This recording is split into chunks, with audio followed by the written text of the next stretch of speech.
Hello and welcome back in the physics by JK sir. Last classes में हम लोग 11th के chapter जो बेसिक मैथमेटिक्स का चैप्टर है वेक्टर की बात कर रहे थे और वेक्टर के अंदर हमने काफ़ी कुछ बातें कर ली थी। वेक्टर के अंदर हमने देखा था कि क्या होते हैं वेक्टर्स, है ना, वेक्टर्स क्या होते हैं और उनके टाइप्स ऑफ वेक्टर, ये भी बात करी थी हमने, टाइप्स ऑफ वेक्टर्स, है ना। और क्या बात की थी, और बात की थी उनका एडिशन, है ना, उनका एडिशन, उनका सब्ट्रैक्शन, ठीक है। ये सब बेसिक बातें और उनके एमसीक्यू किए थे, ये हमने देखे थे। ये लेक्चर 1 में देखा था, है ना, लेक्चर 1 में, और ये लेक्चर 2 में। 2 लेक्चर अपने वेक्टर के हो चुके। क्लियर है? दो लेक्चर अपने वेक्टर के हो चुके। आज ही हमारा तीसरा लेक्चर है जिसमें हम लोग इसको कंप्लीट कर लेंगे, लेक्चर नंबर 3, जिसमें हम पढ़ेंगे वेक्टर का important part, multiplication of vector. Multiplication of vector, हमें पता है कि अगर वेक्टर क्वांटिटी की मैं बात करता हूं तो वेक्टर क्वांटिटी ऐसे स्केलर की तरह ऐड नहीं होती, क्योंकि हमने देख लिया था अगर आप मास की बात करते हो तो मास एक क्या है, स्केलर क्वांटिटी है। तो मास को आप सीधा जोड़ सकते हो कि सर 3 kg प्लस 2 kg कितना हो गया कि sir 5 kg। 3 kg plus 2 kg is equal to 5 kg, direct जोड़ दिया हमने। This is the algebraic sum. लेकिन जब वेक्टर की बात करते हैं, अगर हमने मान लो फोर्स की बात की थी तो फोर्स में हमने बोला था कि अगर एक ऑब्जेक्ट पर इस डायरेक्शन में 5 न्यूटन फोर्स लग रहा है और इधर 3 न्यूटन फोर्स लग रहा है, तो हमने ये थोड़ी बोला था कि 5 और 3 8 हो जाएगा। हमने बोला था ये F1 वेक्टर है और ये अगर F2 वेक्टर है तो इनके बीच का एंगल अगर थीटा है तो हम जो F रिजल्टेंट जो निकालते हैं वो क्या होगा, F1 vector plus F2 vector का वेक्टर सम होता है। क्या होता है? वेक्टर सम होता है। ये हमने पढ़ा था। और कैसे होता है वेक्टर सम, ये आप जाके आपने देख लिया होगा, आपको पता है। अगर नहीं देखा है तो आपको क्या करना है, इस वीडियो को यहीं पे स्टॉप करके आपको जाना है पीछे वाले वीडियो में और देख लेना है। डायरेक्ट यहां से नहीं समझ में आएगा। क्लियर? चलो भाई आगे बढ़ते हैं। इसके बाद में हम लोग जो पढ़ने वाले हैं आज मल्टीप्लिकेशन है। क्या है? मल्टीप्लिकेशन। मल्टीप्लिकेशन, वेक्टर का मल्टीप्लिकेशन, यानी वेक्टर का वेक्टर के साथ मल्टीप्लिकेशन। जब हमने वेक्टर का वेक्टर के साथ मल्टीप्लिकेशन किया तो हमारे सामने दो चीजें हो गई कि एक बार तो ऐसा हुआ कि एक बार वेक्टर का मल्टीप्लिकेशन करने से क्या हो रहा है कि हमें जो एक बार हमें क्या मिल रहा है, इसके साथ इसका मल्टीप्लिकेशन करने से हमें स्केलर क्वांटिटी मिल रही है। यानी दो वेक्टर क्वांटिटी आप मल्टीप्लाई कर रहे हो और आपको क्या मिल रही है, स्केलर क्वांटिटी मिल रही है। और कुछ टाइम है और कुछ क्वांटिटीज में ऐसा हुआ कि आप उसको मल्टीप्लाई कर रहे हो तो आपको क्या मिल रही है, वेक्टर क्वांटिटी मिल रही है। क्या मिल रही है? Vector quantity. तो हम कह सकते हैं हमारे पास में जो मल्टीप्लिकेशन ऑफ वेक्टर है वो दो टाइप का। कितने टाइप का? दो टाइप का। कौन कौन सा? पहला है स्केलर मिलती है इसलिए इसको बोलेंगे स्केलर प्रोडक्ट। क्या बोलेंगे? स्केलर प्रोडक्ट, या इसको बोलेंगे डॉट प्रोडक्ट। क्या बोलेंगे? डॉट प्रोडक्ट, है ना। दूसरा है वेक्टर क्वांटिटी मिल रही है तो बोलेंगे वेक्टर प्रोडक्ट। क्या बोलेंगे? वेक्टर प्रोडक्ट, या फिर इसको बोलेंगे क्रॉस प्रोडक्ट। क्या बोलेंगे? Cross product. ठीक है, समझ आ गया। एक एक करके हम इन दोनों को पढ़ते हैं। आज की क्लास का ये उद्देश्य है कि हम इन दोनों टाइप के मल्टीप्लिकेशन को एकदम जड़ से उखाड़ फेंके, पढ़ के पूरा न्यूमेरिकल क्वेश्चन करके इसके हम लोग क्या कर ले, पीएचडी कर ले। सबसे पहले आ जाओ स्केलर प्रोडक्ट में। क्या आ जाओ? स्केलर प्रोडक्ट में। स्केलर प्रोडक्ट ऑफ वेक्टर, या इसको बोलते हैं, इसको क्या बोलते हैं, इसको बोलते हैं हम लोग डॉट प्रोडक्ट। क्या बोलते हैं? Dot product. ठीक है भाई, देख लेंगे। जो डॉट प्रोडक्ट है, जो ये डॉट प्रोडक्ट है, क्या होता है अभी हम लोग समझ लेते हैं भाई।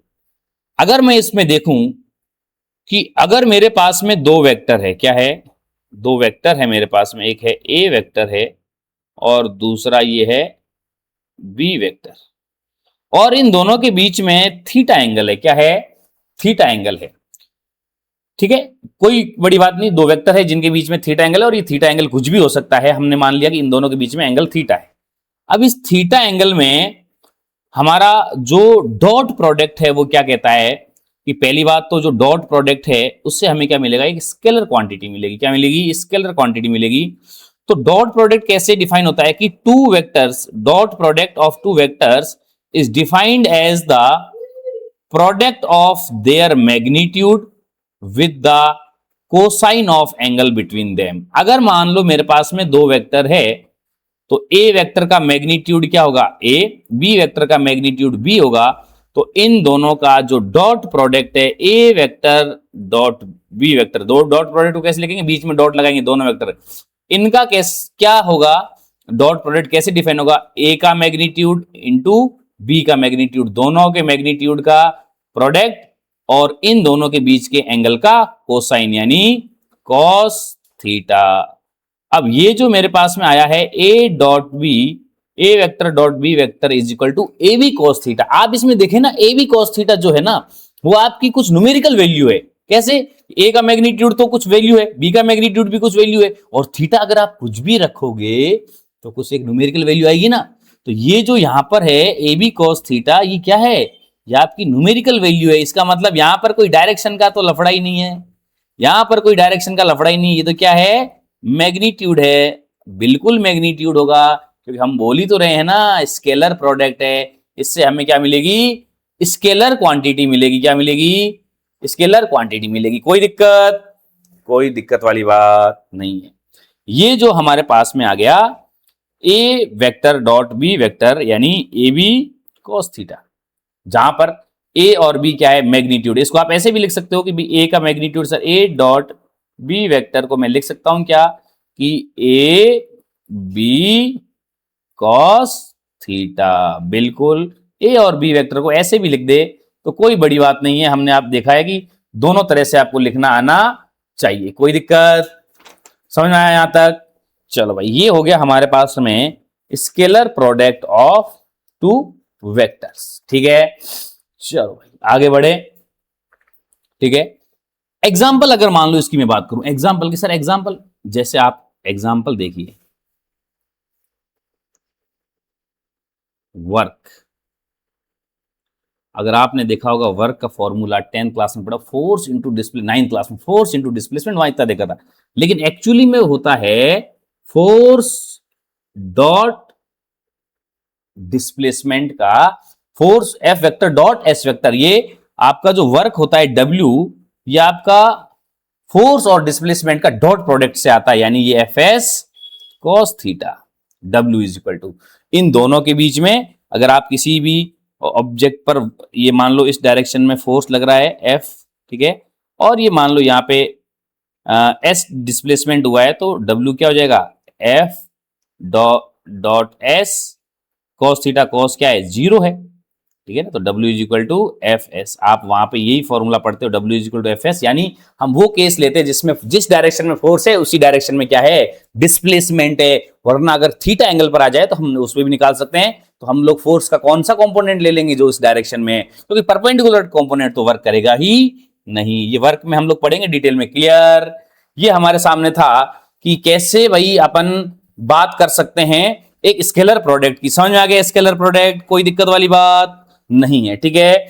अब यहां पर हम बात करेंगे कि सर स्केलर प्रोडक्ट की क्या क्या प्रॉपर्टीज होती है, क्या क्या प्रॉपर्टीज होती है। इसको स्केलर प्रोडक्ट को पढ़ने के लिए हमें क्या क्या चीजें दिमाग में या ध्यान में रखनी चाहिए, चलो भाई देख लेते हैं।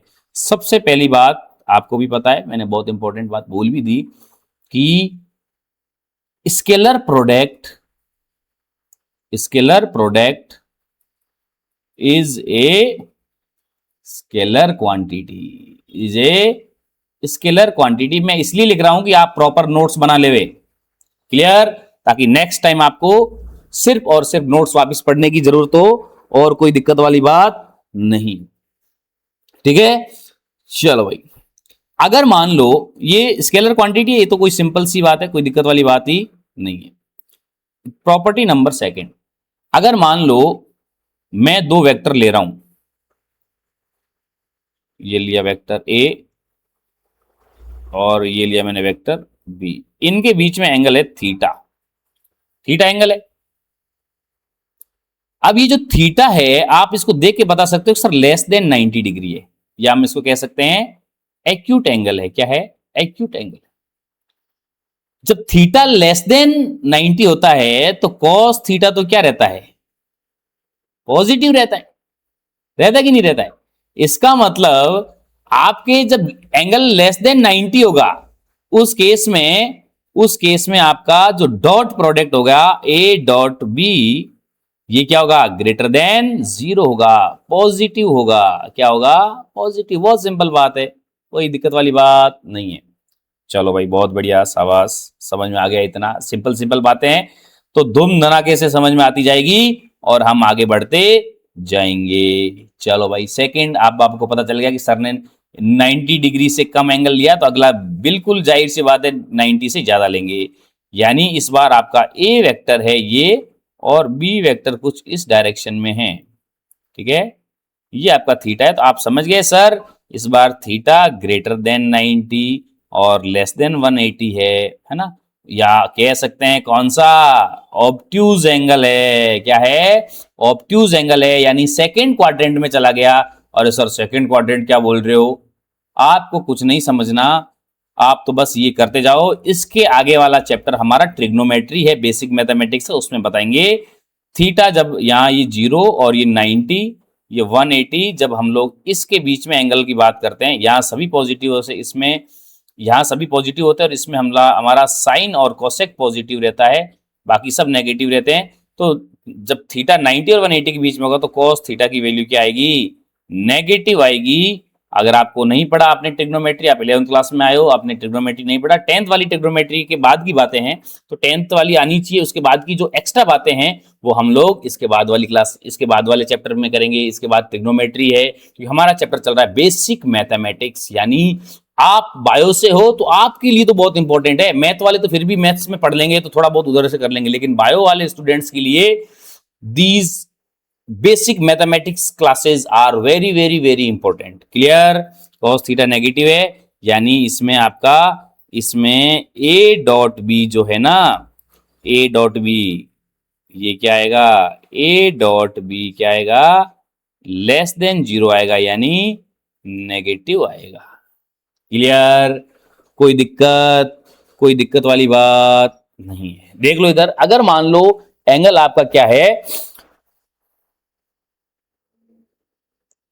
एक्यूट है, थीटा पॉजिटिव, कोई दिक्कत, थीटा कॉस थीटा पॉजिटिव, कोई दिक्कत नहीं। ऑब्ट्यूज है तो कॉस थीटा नेगेटिव, तो वो क्या आ जाएगा? नेगेटिव।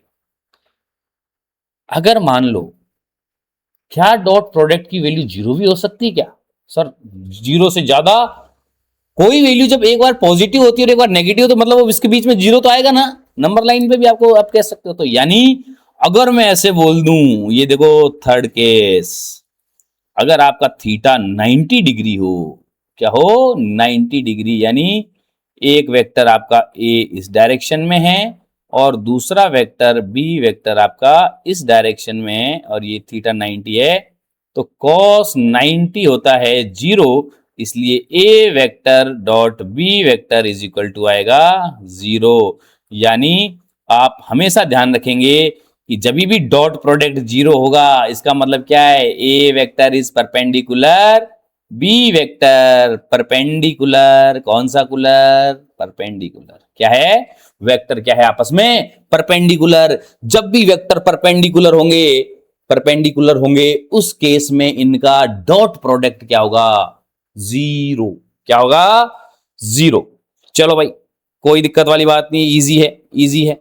अगली प्रॉपर्टी नंबर 4 अगर मैं देखूं, मैंने बोला कि हमारे पास में फटाफट बनाएंगे डायग्राम की, ए वेक्टर है और ये थीटा एंगल है, बी वेक्टर है। सर आपने अभी बताया A vector dot B vector is equal to A B cos theta, A B cos theta, ठीक है।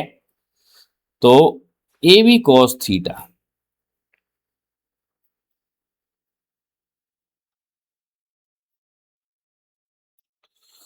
चलो भाई नीचे लिख लेते हैं। तो यहां पर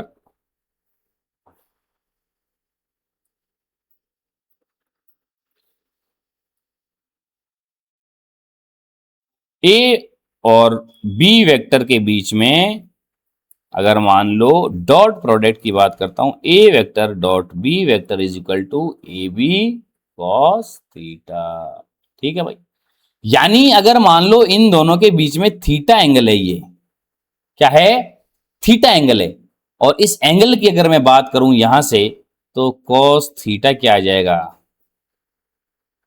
कॉस थीटा आ जाएगा A vector dot B vector upon A into B, यानी कॉस थीटा मैंने इधर भेज दिया। तो जो डॉट प्रोडक्ट है उसको अगर मैं इसके मैग्नीट्यूड के, दोनों के मैग्नीट्यूड के मल्टीप्लीकेशन ए बी से डिवाइड करूंगा तो मेरे पास में क्या बचेगा, कॉस थीटा बचेगा। तो ये होता है एंगल निकालने का तरीका। क्या होता है, एंगल निकालने का तरीका। कोई दिक्कत? ठीक है, ये होगी प्रॉपर्टी नंबर 4। चलो भाई, बहुत बढ़िया, शानदार, कोई दिक्कत वाली बात नहीं। ठीक है, चलो भाई नेक्स्ट आगे बढ़े। अगली प्रॉपर्टी हम लोग पढ़े। अगली प्रॉपर्टी हमारी क्या कह रही है कि अगर मान लो इन दोनों के बीच में एंगल अगर 0 हो, अच्छा भाई, दो वेक्टर है, दो वेक्टर, एक ए वेक्टर है और दूसरा बी वेक्टर है, इन दोनों के बीच में एंगल 0 का मतलब क्या है, दोनों ही वेक्टर क्या है, पैरेलल है। क्या है, पैरेलल है। तो इनका जो डॉट प्रोडक्ट आएगा A dot B is equal to A B cos theta, और आपको पता है कॉस थीटा कितना है, ए बी कॉस 0, और 0 की वैल्यू क्या है, 0 की वैल्यू क्या है, 0 की वैल्यू है आपके 1। ये तो ए बी हो गया, और ये आपका मैक्सिमम है। क्या है, मैक्सिमम कब, जब आपके दोनों वेक्टर क्या हो, पैरेलल। ठीक है भाई, कोई दिक्कत वाली बात नहीं है। अगर मान लो दोनों वेक्टर एंटी पैरेलल हो 180 डिग्री, ये लो भाई, ये एक इधर है ए वेक्टर और दूसरा वेक्टर इधर है बी वेक्टर, तो सिंपल है कि सर इस बार cos 180 की वैल्यू क्या होती है, -1। 11th क्लास में जो नया आया है, जिसको नहीं पता वो अभी लिख लो कि cos 180 की वैल्यू -1 होती है, लेकिन कैसे होती है वो अपने को नेक्स्ट चैप्टर में पढ़ लेंगे जब हम लोग ट्रिग्नोमेट्री पढ़ेंगे। तो यहां पर ए डॉट बी वेक्टर जो है वो क्या आ गया, माइनस का ए बी आ गया। और थर्ड केस हमने पढ़ ही लिया है ऑलरेडी कि अगर मान लो दो वेक्टर पैरेलल हो जाए, ये दोनों वेक्टर ए वेक्टर और बी वेक्टर, यानी थीटा 90, तो cos 90 की वैल्यू 0, यानी A vector dot B vector is equal to 0। कोई दिक्कत यहां तक, इस प्रॉपर्टी में कोई दिक्कत? चलो भाई आगे बढ़े, नेक्स्ट प्रॉपर्टी देखे। अब हमारे पास में जो प्रॉपर्टी है नेक्स्ट, वो क्या है, प्रॉपर्टी नंबर 6 अगर मैं देखूं तो मैं अगर बात करूं, हमारे पास में जो ऑर्थोगोनल यूनिट वेक्टर जो होते हैं, ऑर्थोगोनल यूनिट वेक्टर याद करो, याद करो कि मैंने बताया था एक वेक्टर है, ये क्यों हो रहा है बार बार,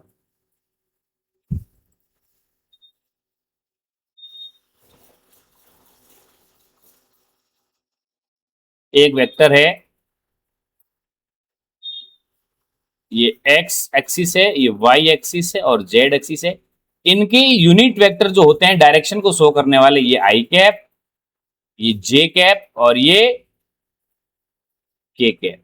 इन तीनों आई जे के को हम क्या बोलते हैं, यूनिट वेक्टर बोलते हैं। और ऑर्थोगोनल का मतलब हो गया दोनों एक दूसरे के क्या है, परपेंडिकुलर है, तीनों एक दूसरे के परपेंडिकुलर, ऑर्थोगोनल यूनिट वेक्टर है। ठीक है, अब हम इसकी क्यों बात कर रहे हैं, चलो भाई बताते हैं, बिल्कुल अभी बताते हैं। मैंने कहा अगर मैं ऐसे बोलूं कि मैंने एक वेक्टर लिया आई कैप, समझना बड़ा इंपॉर्टेंट बात बता रहा हूं, और दूसरा एक वेक्टर लिया जे कैप, ठीक है सब ले लो।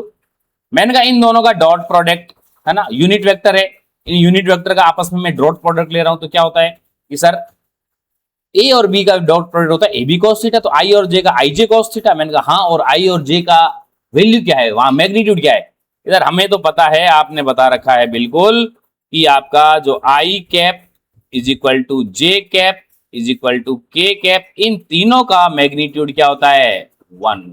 यूनिट वेक्टर है तो यहाँ पे 1 इंटू 1 और कॉस, अब आई और जे के बीच में क्या है एंगल 90 डिग्री है, तो सर ऐसे ही बोल देते कि 90 डिग्री, तो पहले ही बता देते कि भाई इनके जो 90 डिग्री है तो इनका जो डॉट प्रोडक्ट है क्या है 0। ऐसे ही आई का आपको जे के साथ, जे का आपका के साथ, या के का आई के साथ, या आपस में उल्टा पुल्टा किधर भी अगर दो वेक्टर परपेंडिकुलर है तो इनका डॉट प्रोडक्ट क्या आएगा 0 आएगा। क्या आएगा 0 आएगा। कोई दिक्कत वाली बात नहीं है सर। चलो भाई आगे बढ़े, ये तो चीज समझ में आ गई। अब मैं अगर बोलता कि मैंने कहा अगर सेल्फ प्रोडक्ट ले ले भाई, सेल्फ प्रोडक्ट यानी अगर मैंने बोला कि आई कैप के साथ ही प्रोडक्ट ले ले। अच्छा सर आई का आई के साथ मतलब आई का मैग्नीट्यूड 1 है, इसका भी 1 है, और कॉस थीटा, अगर आई कैप इधर है तो दूसरा आई कैप भी इधर ही होगा ना, इसी डायरेक्शन, तो कॉस 0 डिग्री, थीटा क्या हो गया 0। अरे खुद वेक्टर अपने अपने पैरेलल होता है कि नहीं होता है। इसकी वैल्यू तो सर कॉस 0 की वैल्यू 1 होती थी, यानी ये तो सब 1 आ गया बिल्कुल।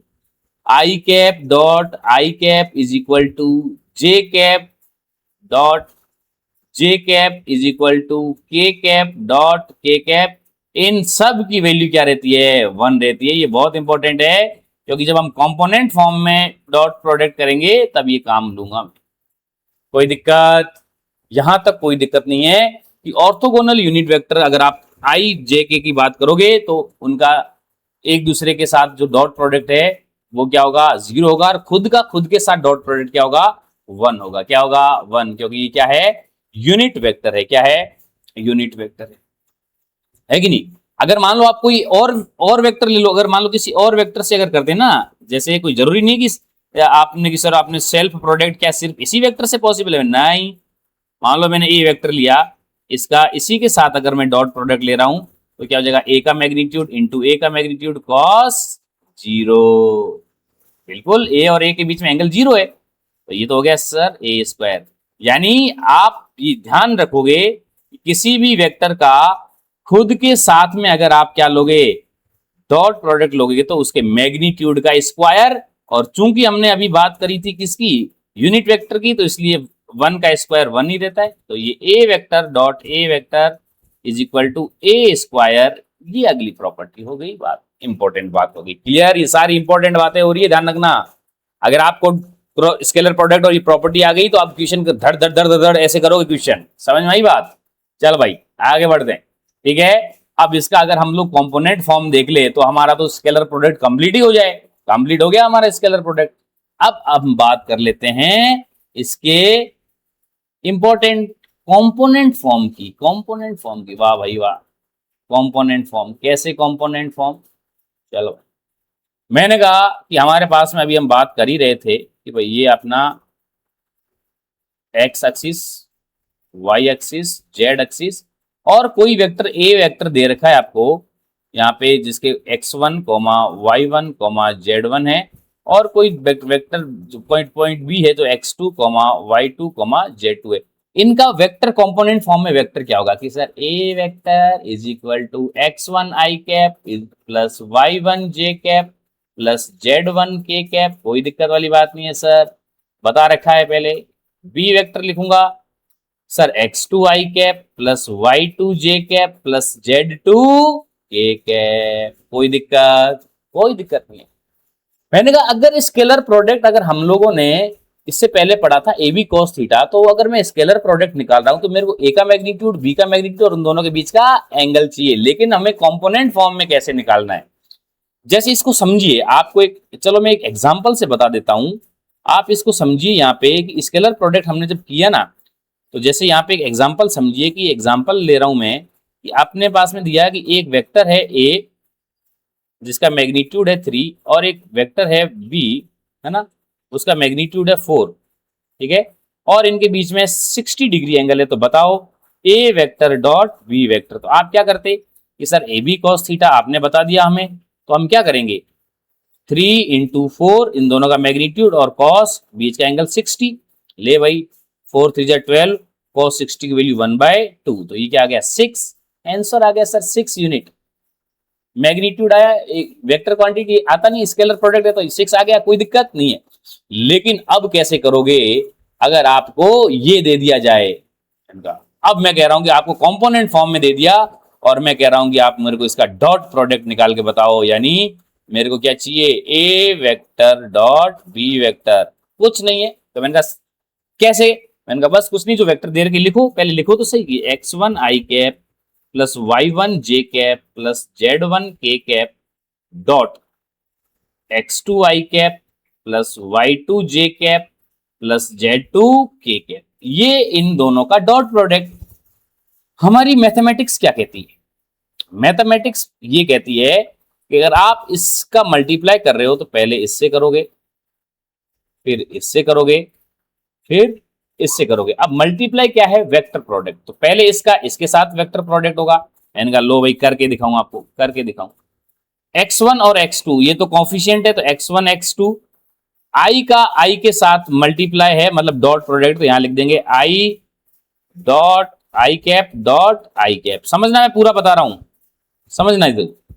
फिर इस x आई कैप की बारी j के साथ में प्लस लिख दिया मैंने, x1 इंटू इसका y2, कोई दिक्कत। अब यहां पे लिखूंगा आई कैप डॉट इसका j cap and so on, ऐसा चलता रहेगा। क्यों बता रहा हूं, क्योंकि यहीं पे गेम खत्म कर दूंगा मैं अभी, इसलिए आपको पूरा करने की जरूरत नहीं है। आप मेरे को ये बताओ I dot J, I dot J तो क्या होता है, जीरो होता है, अभी तो बताया ना, आई डॉट जे तो जीरो है, तो ये तो पूरा टर्म जीरो हो जाएगी। ऐसे I dot J, I dot के, J dot I, J dot के डॉट आई, के डॉट जे, सब जीरो हो जाएंगे। बचेंगे कौन, कौन बचेगा, सब खत्म हो जाएंगे, कौन बचेगा बताओ, सिर्फ और सिर्फ I dot I, J dot J और के डॉट के, और इनकी वैल्यू क्या होती है, 1 होती है। तो यहां पे हमारा ए डॉट बी वेक्टर आ गया, आई डॉट आई तो क्या 1 हो गया, तो यहां पे तो क्या आ जाएगा 1 आ जाएगा। तो x1 x2 plus y1 y2 plus z1 z2, खत्म, खत्म काम, a डॉट बी खत्म, ये आ गया आपका a डॉट बी। यानी एक एग्जांपल से बताऊं आपको, एकदम मजा आ जाएगा कि सर ये तो हाथों हाथ शुरू होते ही खत्म हो गया। ऐसा क्वेश्चन कि अगर मान लो कोई एक ए वेक्टर दे रखा है आपको, आई कैप प्लस जे कैप माइनस के कैप, और आपको एक बी वेक्टर दे रखा है 2 आई कैप माइनस जे कैप प्लस के कैप, और मैंने बोला कि A vector dot B vector निकाल राजा, तो आप क्या कहोगे, sir x1 x2 y1 y2 plus z1 z2, यानी x1 और इसका x1 और इसका x2, आई का आई के साथ, जे का जे के साथ, के का के के साथ, कोफिशिएंट मल्टीप्लाई करना है और ऐड करना है, बस खत्म, बात हो गई भाई, हो गया, बस हो गया, हो गया, हो गया। 2 और यहाँ पे क्या है 1, तो 2 मल्टीप्लाई बाय 1 प्लस, इधर -1 है और इधर +1 है, तो -1 इंटू +1 पूरा लिख रहा हूं अभी, प्लस इधर 1 है और इधर क्या है -1 है, तो जोड़ लो इनको, हो गया 2 -1 और ये भी -1, क्या हो गया 0 आ गया, क्या आ गया 0 आ गया। क्लियर, ये हमारा a डॉट भी आ गया। अरे कोई दिक्कत हुई क्या, कोई समस्या हुई क्या, कोई परेशानी हुई क्या? अब ये एग्जाम्पल लूंगा, सब क्लियर कर दूंगा, अब भी ठीक करके देता हूं, अब भी समझा के देता हूं। चलो भाई एक एग्जाम्पल लेते हैं और सब चीजें निकाल लेते हैं एक क्वेश्चन में, एक क्वेश्चन में सब खत्म कर देते हैं यार, चलना यार, क्या एग्जाम्पल है। मान लो एक वेक्टर है A vector 2 I cap minus J cap plus 3 के कैप, एक वेक्टर है बी वेक्टर आई कैप प्लस 2 जे कैप माइनस के कैप, ठीक है, कुछ भी वैल्यू ले ली मैंने, आपको तो समझना है, वैल्यू चाहे कुछ भी आए, कोई दिक्कत वाली बात नहीं। पहला क्वेश्चन क्या निकालना, हमको हमको निकालना है, पहले तो आपको बता दूं, सॉरी क्वेश्चन कर लेते, चलो इसका मैग्नीट्यूड निकालो, ए का भाई क्या होगा, सेकंड बी का मैग्नीट्यूड निकालो, है ना, क्या होगा थर्ड, ए डॉट बी निकालो, निकाल लेंगे। और A dot B vector quantity आएगी नहीं, इसलिए अगर मैं मैग्नीट्यूड लिखूं तो भी वही चीज होगी। फिर मैं बोल दूंगा कि इनके बीच का एंगल बताओ, थीटा बताओ भाई। चलो भाई एक एक करके करते हैं। पहले तो ए का मैग्नीट्यूड कि सर ये वाला तो एकदम आपने जबरदस्ती घुसेड़ दिया है, बहुत इजी क्वेश्चन है, पहले ही कर चुके हैं पहले वीडियो में भी। चलो भाई कोई दिक्कत नहीं है ना। इसका सॉल्यूशन फर्स्ट, ए का मैग्नीट्यूड आएगा रूट में 2 का स्क्वायर प्लस -1 का स्क्वायर प्लस 3 का स्क्वायर। कोई दिक्कत? कोई दिक्कत नहीं है, लिख लो फटाफट लिख लो भाई। 4 रूट में 4 प्लस 1 प्लस 9 अंडर रूट 14। ऐसे ही खत्म, एक क्वेश्चन खत्म। दूसरा बी का मैग्नीट्यूड अब मैं डायरेक्ट लिखूंगा, ध्यान रखना आपको भी ऐसे एक्सपर्ट बनना है। 1 का स्क्वायर 1, 2 का स्क्वायर 4, फिर -1 का स्क्वायर 1, 4 और 2 6। ये हो गया। अब आपको जो थर्ड क्वेश्चन है कि ए डॉट बी निकालो भाई। ए डॉट बी की सर याद है हमें तो x1 x2 plus y1 y2 plus z1 z2। लो भाई x1 x2 2 into 1 plus -1 into 2 plus z1 z2 3 into -1 जोड़ लो, ये हो गया 2 -2 -3 माइनस का 3। क्या बताओ, कोई दिक्कत है क्या इसमें? कोई परेशानी है क्या? अब हमें क्या निकालना है? एंगल निकालना है।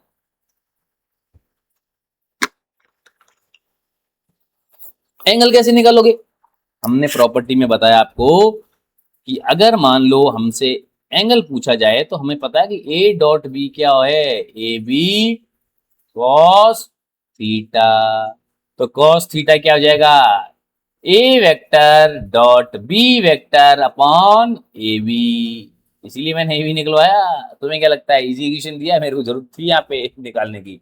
चलो भाई ए वेक्टर डॉट बी वेक्टर की वैल्यू कितनी है कि सर -3 अपॉन ए बी, ए की वैल्यू निकाली √14 इंटू √6। ये आ गया आपका कॉस थीटा। अच्छा माइनस में क्यों आ रही है आप समझ रहे हो? माइनस में इसलिए आ रही है क्योंकि एंगल क्या है? ऑब्ट्यूज। क्या है भाई? Obtuse. Theta is equal to cos inverse. अब इसको एज इट इज लिख दो अपने, कोई दिक्कत वाली बात नहीं है भाई। ये ऐसे वैल्यू अजीब सी इसलिए आ रही है कि अपन ने मन से लिखी। कोई दिक्कत? अरे कोई दिक्कत है तो बोल जाओ रे। चलो भाई आगे बढ़े। अब ये स्केलर प्रोडक्ट खत्म, स्केलर प्रोडक्ट खत्म। अब क्वेश्चन कर लेते हैं स्केलर प्रोडक्ट के, तो आपका एकदम टॉपिक क्लियर। फिर हम कर लेंगे वेक्टर प्रोडक्ट, फिर अपना चैप्टर कंप्लीट। आ जाओ भाई क्वेश्चन नंबर फर्स्ट। वैसे आपने इधर भी क्वेश्चन कर लिए, ये भी ले क्वेश्चन। क्या कह रहा है? ए वेक्टर है 4i cap plus nj cap -2k cap and B vector है 2i cap plus 3j cap plus k cap. Then find the value of n so that a perpendicular b, so that a perpendicular b। चल भाई ठीक है ठीक है ठीक है ठीक। a परपेंडिकुलर b यानी जब दो वेक्टर परपेंडिकुलर होते हैं तो उनका डॉट प्रोडक्ट कितना होता है? 0। बहुत इजी क्वेश्चन है। डॉट प्रोडक्ट क्या होता है? 0। यानी इसका x1 x2 plus y1 y2 plus z1 z2 is equal to 0। कर ले भाई 4 2i, अरे अरे अरे अरे अरे अरे 4i कैप 2i कैप, ये क्या हो जाएगा भाई? 4 multiply by 2 plus y1 y2, y1 देखो n और ये 3, इसीलिए देखो n की वैल्यू निकालनी। अपने n के बारे में सोचा कि अपने जो बोला वो कर दिया। 3 z1 z2 माइनस का 2 इंटू 1 इज इक्वल टू 0। ये हो गया 4 2 8, 3n minus 2 is equal to 0। ये 3n, ये 8 में से -2 गया, 6 बचा और इधर आएगा तो माइनस का 6 और n is equal to minus का 6 divided by 3 is equal to minus का 2। कोई दिक्कत? कोई समस्या? कोई समस्या नहीं है।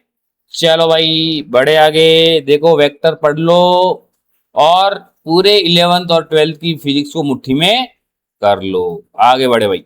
चलो भाई क्वेश्चन नंबर नेक्स्ट क्या कह रहा भाई, चलो पहले क्वेश्चन को पढ़ेंगे ध्यान से, बड़े ध्यान से पढ़ो, आप लोग भी पढ़ो फटाफट मेरे साथ। थ्री वेक्टर्स, कितने वेक्टर्स? थ्री वेक्टर्स, ए है, बी है, सी है, आर सच दैट कि ए वेक्टर का जो सम है वो B vector plus C vector है, ठीक है, और उनके मैग्नीट्यूड है, उनके मैग्नीट्यूड है, उनके मैग्नीट्यूड दे रखे हैं 5:4:3, यानी इनका रेशियो है, एक मैग्नीट्यूड बी मैग्नीट्यूड और 3 मैग्नीट्यूड ए सी का रेशियो है वो 5:4:3 दे रखा है। मान लो अगर मैं रेशियो में, अगर रेशियो से अगर वैल्यू में कन्वर्ट करूं तो किसी भी एक कांस्टेंट की मल्टीप्लाई करूं, यानी ए का मैग्नीट्यूड अगर 5 के है, बी का मैग्नीट्यूड 4 के है और सी का मैग्नीट्यूड 3 के है, ठीक है, ये रेशियो था, मैंने इनको वैल्यू बदल दी और के की वैल्यू हम फाइंड करेंगे तो हम इसकी वैल्यू बता सकते हैं। लेकिन अभी हम क्या करेंगे, हमें तो जो ए और सी के बीच का एंगल, अच्छा भाई ए और सी के बीच का एंगल चाहिए, यानी ए और सी के बीच का एंगल चाहिए तो मुझे यहाँ पे ए और सी में ही रिलेशन निकालना पड़ेगा, डॉट प्रोडक्ट करना पड़ेगा। अगर भाई ए और बी में डॉट प्रोडक्ट करते हो तो ए बी कॉस थीटा में कॉस थीटा जो है एंगल वो ए और बी का होता है ना, इसको मैं लिख सकता हूं b vector is equal to a vector minus C vector. कोई दिक्कत? कोई दिक्कत नहीं है, इस लिखने में कोई दिक्कत आपको होनी भी नहीं चाहिए, ठीक है। अगर मान लो मैंने कहा चलो मैं ऐसे करूं कि ए और सी, ए माइनस सी का खुद के साथ क्या कर रहा हूं, डॉट प्रोडक्ट ले रहा हूं, कि मैंने कोई दिक्कत नहीं, ले लो। तो इधर लेफ्ट हैंड साइड में अगर A vector minus C vector dot A minus C vector है, इसका इसके साथ इधर क्या होगा, B vector dot B vector, ठीक है, कोई दिक्कत वाली बात नहीं। अब वही वही बेसिक मैथमेटिक्स कर लो भाई कि सर ए का ए से मल्टीप्लाई, फिर ए का सी से मल्टीप्लाई करो भाई, ए का ए के साथ dot product A dot A, फिर माइनस का sign A vector dot C vector, अब सी की बारी, माइनस का सी वेक्टर डॉट ए वेक्टर और minus minus plus C vector dot C vector is equal to B vector dot B vector. अब कुछ properties जो आपको पता होनी चाहिए, अगर पता है तो अच्छी बात है, नहीं तो वापस देख लो कि किसी भी वेक्टर का उसके साथ, उसके उस सेम वेक्टर के साथ अगर हम क्या करें, क्या करें भाई बोलो ना, स्केलर प्रोडक्ट करे तो हमारे सामने वही वेक्टर का मैग्नीट्यूड का स्क्वायर आ जाता है। सिंपल सी बात है, तो अभी हमने करा भी था। और एक चीज और, commutative property, a dot B vector is equal to क्या होता है, बी डॉट ए वेक्टर, ये आपको भी पता होनी चाहिए क्योंकि स्केलर है, इधर ए बी कॉस थीटा आएगा और इधर बी ए कॉस थीटा आएगा, तो बी ए और ए बी एक ही बात है क्योंकि ये तो वैल्यू है। यानी अब यहां पर गणित आपको समझ में आएगी कि ए डॉट ए तो क्या हो गया, ए स्क्वायर, ए डॉट सी से, अच्छा ये माइनस का है, ये भी माइनस का है, तो यहां पर हम लोग क्या देख रहे हैं, तो माइनस माइनस तो प्लस हो जाएगा, तो घटेगा थोड़ी, यहां पर हमने लिख दिया, हाँ चलो भाई, चलो चलो चलो बढ़ो आगे बढ़ो, ये हो गया। देखो ए डॉट सी बोलूं या सी डॉट ए बोलूं एक ही बात है, तो माइनस का 2 ए डॉट सी माइनस का A vector dot C vector plus C dot C C square, B dot B B square, बस हो गया ना। ए स्क्वायर की वैल्यू क्या है, एक मैग्नीट्यूड ए की वैल्यू 5, तो ये हो जाएगा 25। अच्छा मैं के लिख सकता हूं और मुझे पता है के इधर से और इधर से कॉमन आके कट जाएगा क्योंकि यहां पे भी स्क्वायर है तो के स्क्वायर, इसमें भी के स्क्वायर और इसमें भी ए डॉट सी है तो के स्क्वायर और ये बी स्क्वायर, तो आपको इतना कॉमन सेंस होना चाहिए, ठीक है। तो मैं चलो लिख देता हूं 55 के स्क्वायर, यहां हो जाएगा माइनस का 2 ए सी मतलब ए सी, ए डॉट सी को क्या लिखोगे आप, a c cos theta plus c square क्या है 9 के square is equal to b square क्या है 16 के स्क्वायर। आगे बढ़ो भाई आगे बढ़ो, अब कैलकुलेशन है, सिंपल कैलकुलेशन है। 25 और 9 कितने हो गए?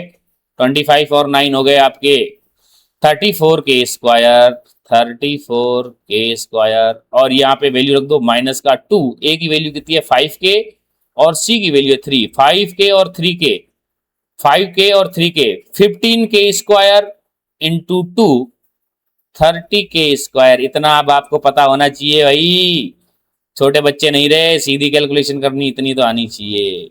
ये हो गया आपका, कॉस थीटा लिखना ही भूल गए। कॉस थीटा लिखना ही भूल गए, कॉस थीटा लिखना ही भूल गए। लिख लो 30 k square cos theta is equal to 16 k square. अब इसको 30, इसको इधर ले जाओ और उसको उधर ले आओ, एक ही बात है। अब 16k को इधर ले आए तो 34 k square minus 16 k square is equal to, इधर क्या बचा? इधर क्या बचा? इधर बचा 30 k स्क्वायर कॉस थीटा। 34 में से 16 गया, 18 k स्क्वायर। और इधर क्या है? 30 k स्क्वायर कॉस थीटा। के स्क्वायर से के स्क्वायर कट गया ना, बस यही कह रहा था, पहले ही कट जाएगा, मैंने कहा था कट जाएगा, कोई दिक्कत वाली बात नहीं। तो कॉस थीटा आ गया आपके पास में 18/30, यानी 6 3 जा 18, 6 5 जा 30। देख लो एक बार कुछ कैलकुलेशन मिस्टेक तो नहीं है। बाकी हमारा आंसर आ चुका है 5k, 543 है, ठीक है। ए dot a dot c dot a, c dot c और बी।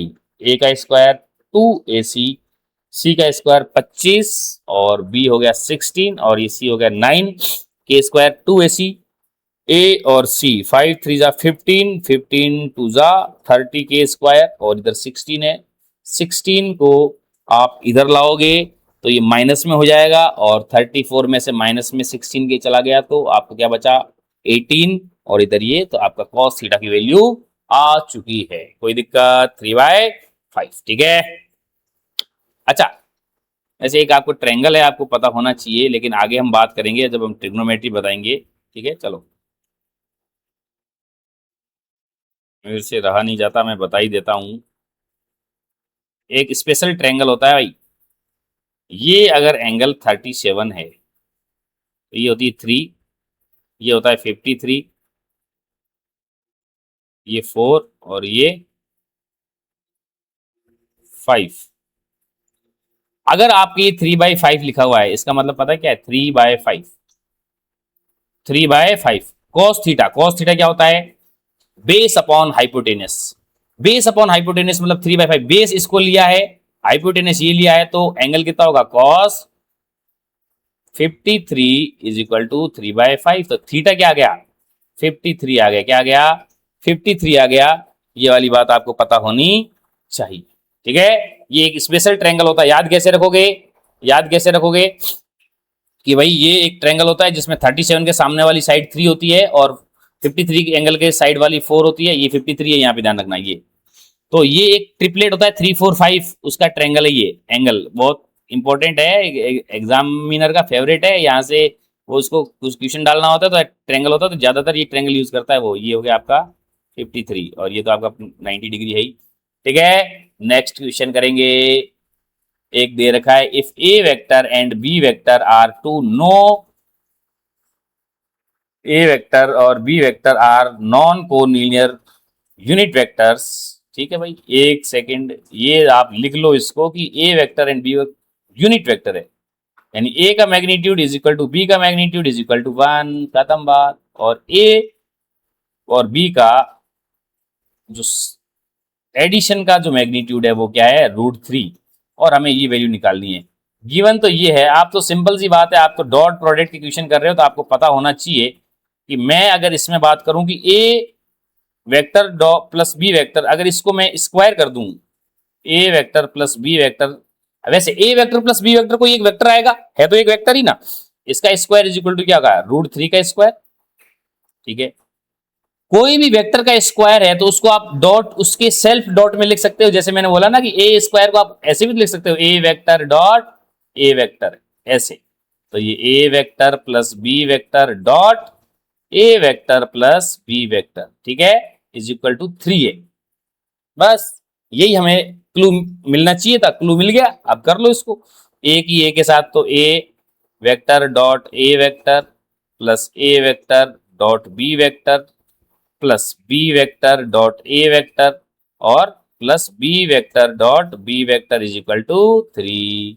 ये ए स्क्वायर हो जाएगा, ये 2a vector plus B vector आपको पता ही है, बार बार क्या बताऊं मैं, ये बी स्क्वायर हो जाएगा, ये 3 है ही। आपको पता है कि a की मैग्नीट्यूड और b की मैग्नीट्यूड 1 1 है, तो यहां पे आप लिखोगे 1 plus 2a vector dot B vector plus 1 is equal to 3। तो यहाँ पे 2a vector dot B vector is equal to आ गया 1 प्लस 1 2 और 3 में से 2 गया 1 बचा, यानी A vector dot B vector पता है क्या आ गया, यहां से ए वेक्टर डॉट बी वेक्टर क्या आ गया 1/2 आ गया। ये मैंने क्यों निकाला है, क्योंकि अब मेरे को यहां से ये वैल्यू निकालनी है, इसको निकालना है, तो आप लिखो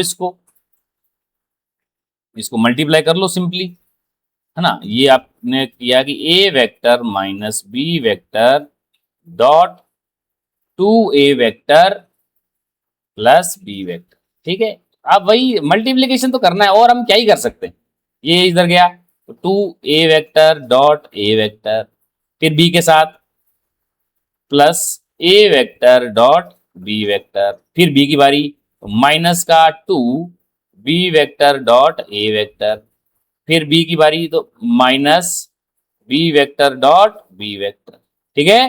तो यहां पे हो गया 2a वेक्टर डॉट ए वेक्टर, तो क्या हो गया a स्क्वायर, ये 2b a वेक्टर है और एक एक ये प्लस का ए बी वेक्टर है, तो ए बी वेक्टर हो या बी ए वेक्टर सेम बात है, तो दो में से एक गया, बचा माइनस का, ये क्या बचा माइनस का, क्या बच गया भाई माइनस का A vector dot B vector, ठीक है, माइनस का बी स्क्वायर, माइनस का बी स्क्वायर, ठीक है। ये हम वैल्यू फाइंड कर रहे हैं इसकी। अच्छा भाई 2 इंटू 1, ये माइनस ए डॉट बी, अब पता चला इसकी वैल्यू क्यों निकाली थी, इसके लिए निकाली थी। इस वैल्यू क्या है 1/2 माइनस बी स्क्वायर क्या है वैल्यू 1, खत्म बात।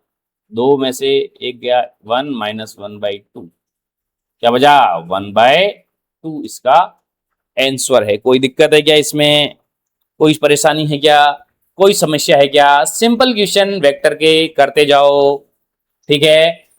आगे angle between vectors, find the angle, question नहीं लिखा सही पूरा complete, find the angle between vectors I plus J cap, यानी एक वेक्टर दे रखा है आपका आई प्लस जे कैप और बी वेक्टर दे रखा है जे कैप प्लस के कैप, और आपको एंगल बताना ऑप्शन दे रखे। कितना सिंपल क्वेश्चन है भाई। अब ये आपके ध्यान रखना, ये प्रीवियस ईयर के क्वेश्चन है जो ऑप्शन के साथ आते हैं, ठीक है ना, तो इतने इजी क्वेश्चन आते देख लो। अरे भाई क्या बोल रहा है, तो अपने को पता है कि सर डॉट प्रोडक्ट में cos थीटा होता है A vector dot B vector upon A B, यानी ए डॉट बी निकाल लू पहले, ले भाई ए डॉट बी निकाल ले, पहले ए डॉट बी निकाल ले, जल्दी जल्दी निकाल, A vector dot B vector is equal to x1 x2 plus y1 y2 plus z1 z2। चल भाई आई इधर है, इधर आई है ही नहीं, तो इधर आई का कोफिशिएंट 1 है तो इधर 0 है, यानी y1 और इधर y2, y1 इधर 1 है इधर y1 1 है, प्लस इधर z1 है ही नहीं 0 इधर है, तो क्या मतलब कोई दिक्कत वाली बात नहीं, तो ये हो गया 1, क्या हो गया 1, क्योंकि ये 0 1 इंटू 1 1 हो गया। ये ए डॉट बी वेक्टर की वैल्यू आ गई कोई दिक्कत। अब ए का मैग्नीट्यूड क्या होगा रूट में आई का coefficient x square plus y square plus z square, कितना मेरे को भूलवाओगे यार, आपको पता है 1 स्क्वायर प्लस 1 स्क्वायर, है ना, रूट में 2, और बी मैग्नीट्यूड क्या आ गया वो भी 1 स्क्वायर प्लस 1 स्क्वायर, ये भी रूट में 2। चलो भाई ये आ गया आपका cos theta is equal to a dot b value क्या है 1 अपॉन ए बी रूट 2 इंटू रूट 2, यानी ये 1/2 हो गई।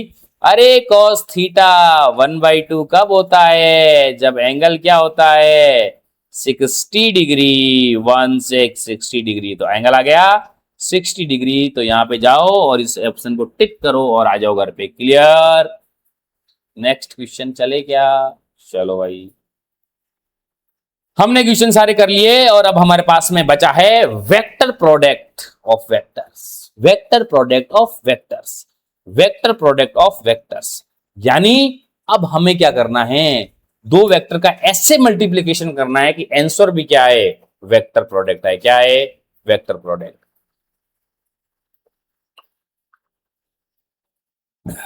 चलो भाई शुरू करते हैं, चलो भाई शुरू करते हैं। वेक्टर प्रोडक्ट, इसको हम क्रॉस प्रोडक्ट भी बोलते हैं। क्या बोलते हैं? क्रॉस प्रोडक्ट भी बोलते हैं। ठीक है भाई, क्रॉस प्रोडक्ट, उसको डॉट बोलेंगे तो इसको क्रॉस, क्योंकि मल्टीप्लिकेशन का डॉट और क्रॉस से शो करते थे। अब यहाँ पे क्रॉस प्रोडक्ट। मान लो मैंने कोई एक वेक्टर लिया ए, अब बड़े ध्यान सुनना, फिर डेफिनेशन लिख लेना आप तो कॉपी में, पहले इसको समझना बड़े ध्यान से कि एक मैंने वेक्टर लिया ए वेक्टर, ठीक है। चलो मैं प्लेन में बनाऊं ऐसे कि आपको समझ में आए, क्योंकि यहां पर अब आपका डायरेक्शन का भी ध्यान रखना पड़ेगा आपको। मैंने एक प्लेन लिया,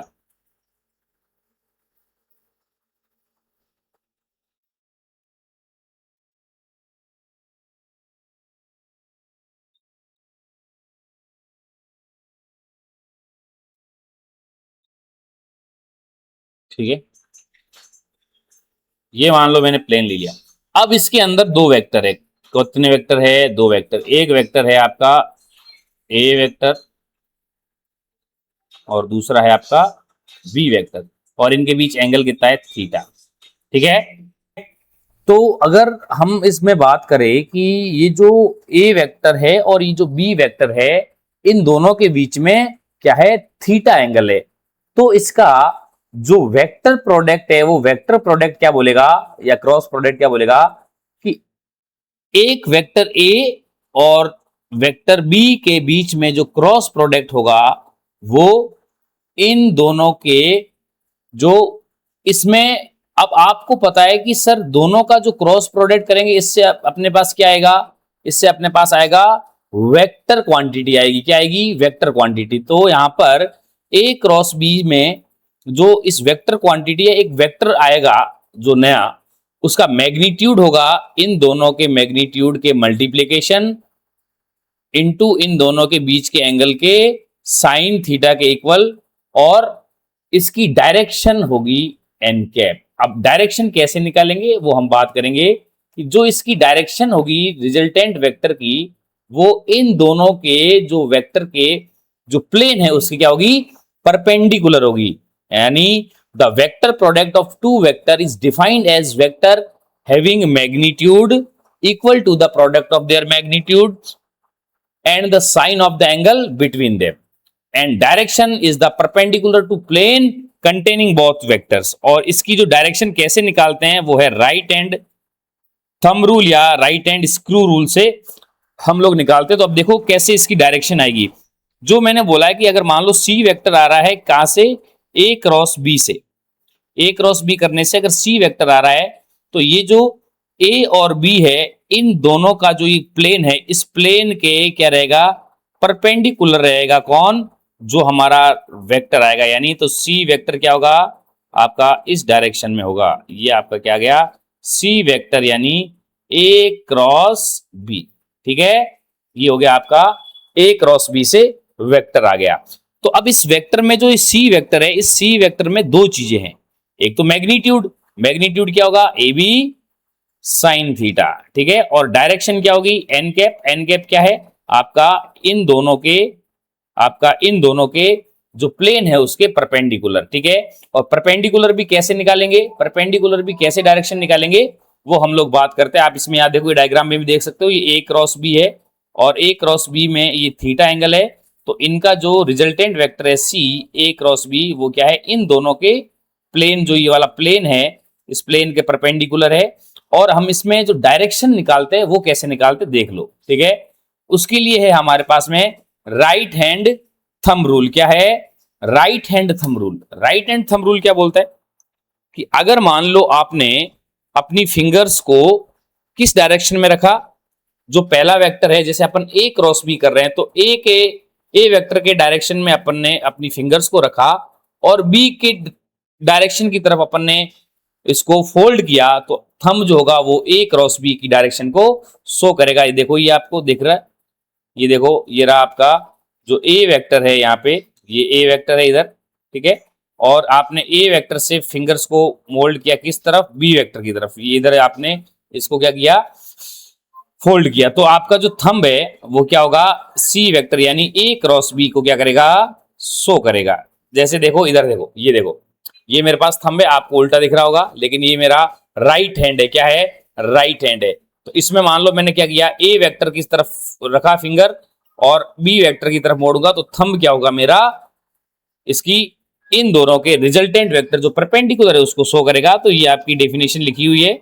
और ऐसा देखो आपके राइट हैंड स्क्रू रूल में भी होता है सेम, ये राइट हैंड थंब रूल है, लिखा हुआ है, आप लिख लेना कॉपी में, ध्यान रखना एग्जाम में बोर्ड में पूछेगा तो आप लोग इसको लिख पाओ। अब ये राइट हैंड स्क्रू रूल भी इसमें आप डायरेक्शन निकाल सकते हो। राइट हैंड स्क्रू रूल क्या कहता है, स्क्रू रूल आपको पता है स्क्रू कैसा होता है, एक ये मान लो मेरे पास स्क्रू है, ये मेरे पास स्क्रू है, ठीक है। अगर मान लो मैं स्क्रू को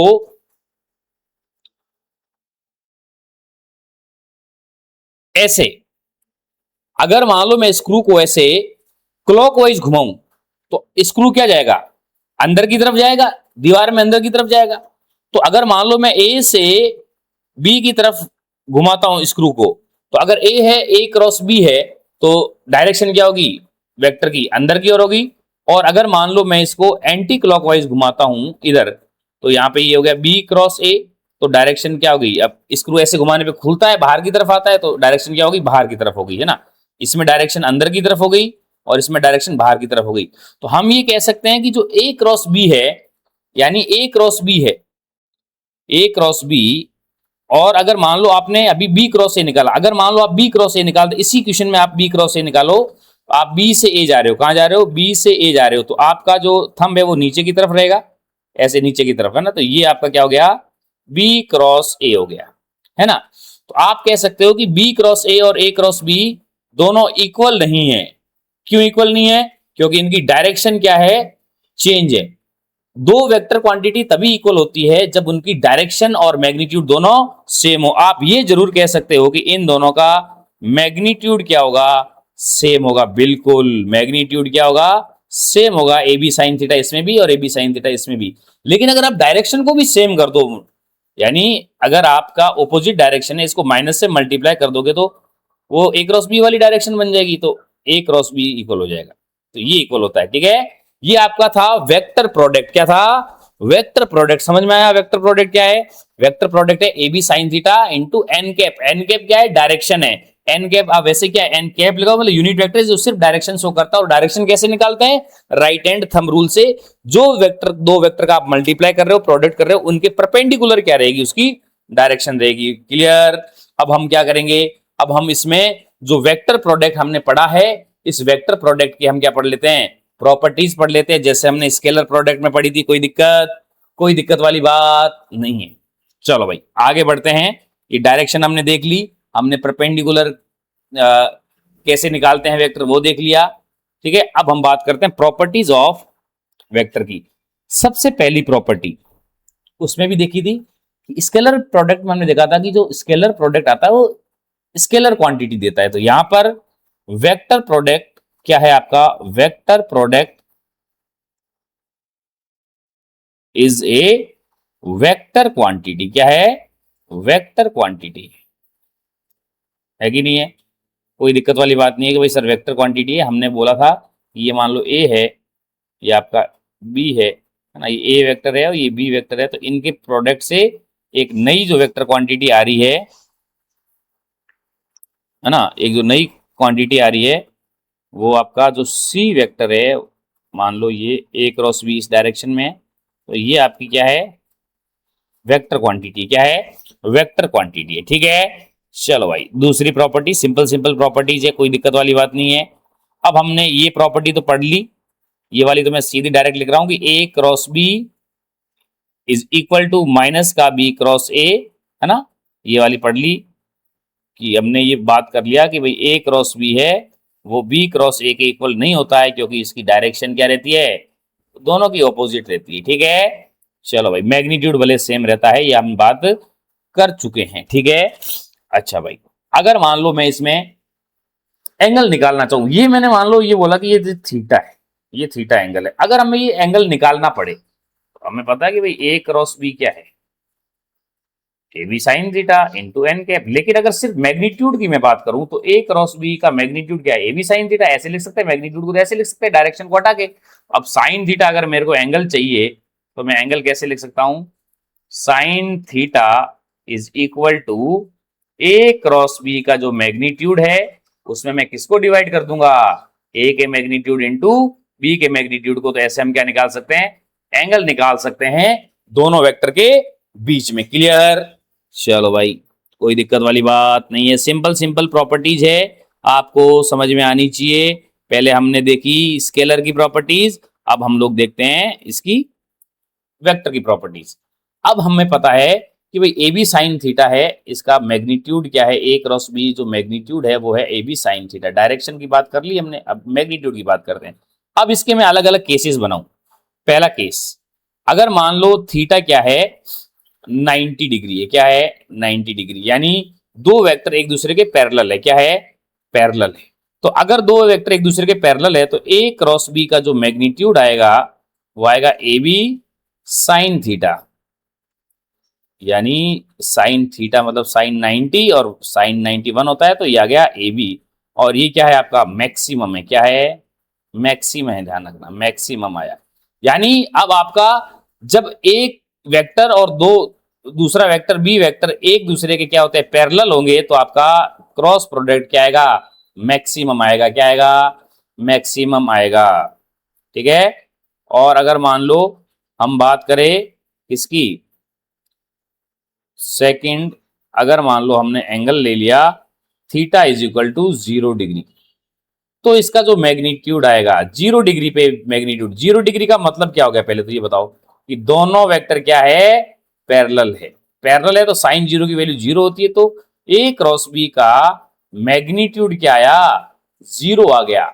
ये दोनों वेक्टर क्या हो गए पैरेलल हो गए, क्या हो गए पैरेलल हो गए।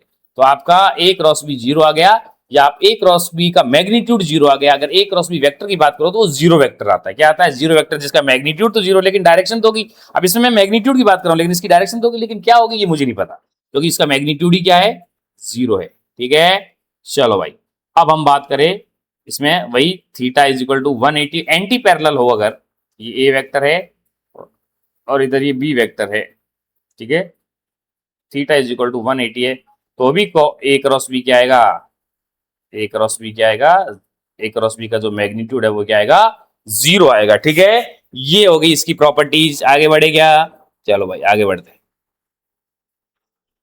अब हम बात करें वही, कितनी प्रॉपर्टी हो गई, 4 हो गई। पांचवी प्रॉपर्टी अगर मैं देखूं तो हम बात करते थे orthogonal, orthogonal unit vector, orthogonal unit vector. ठीक है भाई, ऑर्थोगोनल यूनिट वेक्टर की हम बात कर लेते हैं। ऑर्थोगोनल यूनिट वेक्टर में क्या है, वही एक्स वाई जेड, मैंने पहले भी बात करी थी भाई, एक्स वाई और जेड सेम बात है, ध्यान रखना सेम कंसेप्ट है, वही बार बार हम लोग पढ़ रहे हैं। ये इधर आई कैप, ये इधर जे कैप, तीनों एक दूसरे के परपेंडिकुलर होते हैं, ये आपका के कैप। ठीक है, अगर मान लो मैं इसमें अब यहाँ पे ऑर्थोगोनल वेक्टर में मतलब आईजे के वेक्टर आई क्रॉस आई करता हूं, क्या करता हूं आई क्रॉस आई। ठीक है, आई क्रॉस आई करूं अगर मान लो,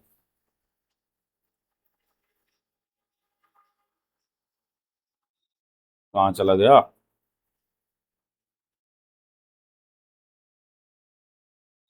ठीक है। अब हम लोग अगली प्रॉपर्टी, प्रॉपर्टी नंबर 5 की बात कर लेते हैं।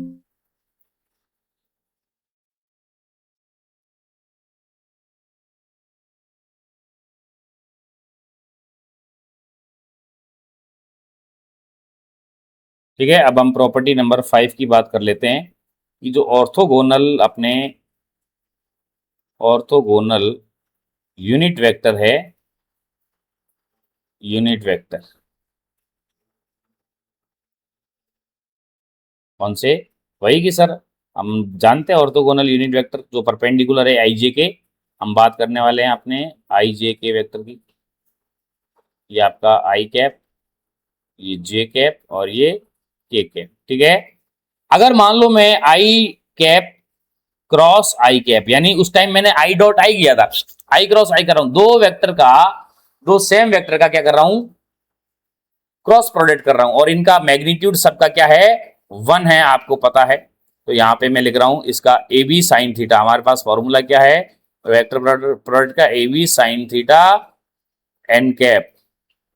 ठीक है, तो a b, a i cap है, बी भी आई कैप है, तो 1 × 1 साइन, अब देखो दोनों वेक्टर सेम है तो इनके बीच एंगल 0 डिग्री होगा, एन कैप। ठीक है, अब यहां पर इसका जो मैग्नीट्यूड है वो मैग्नीट्यूड क्या हो गया, 0 हो गया। क्या हो गया, मैग्नीट्यूड, साइन 0 की वैल्यू 0 होती तो मैग्नीट्यूड तो 0 हो गया। तो ठीक है, तो आई क्रॉस आई का जो मैग्नीट्यूड है वो क्या हो गया, 0 हो गया।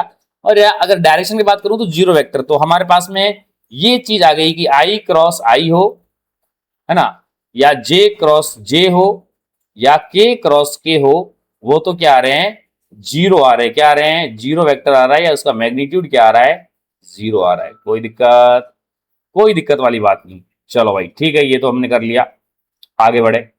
अब हम करें, मैंने कहा भाई आई और जे दोनों अलग अलग वेक्टर है, आई और अब इसका जे के साथ, आई क्रॉस जे, तो भाई ए बी साइन थीटा से ए आई का मैग्नीट्यूड 1, जे का मैग्नीट्यूड 1 साइन, अब देखो थीटा, आई और जे के बीच में एंगल कितना है, 90 डिग्री। कितना है, 90 डिग्री, तो यहां पे क्या रख दूंगा, साइन 90 और एन कैप।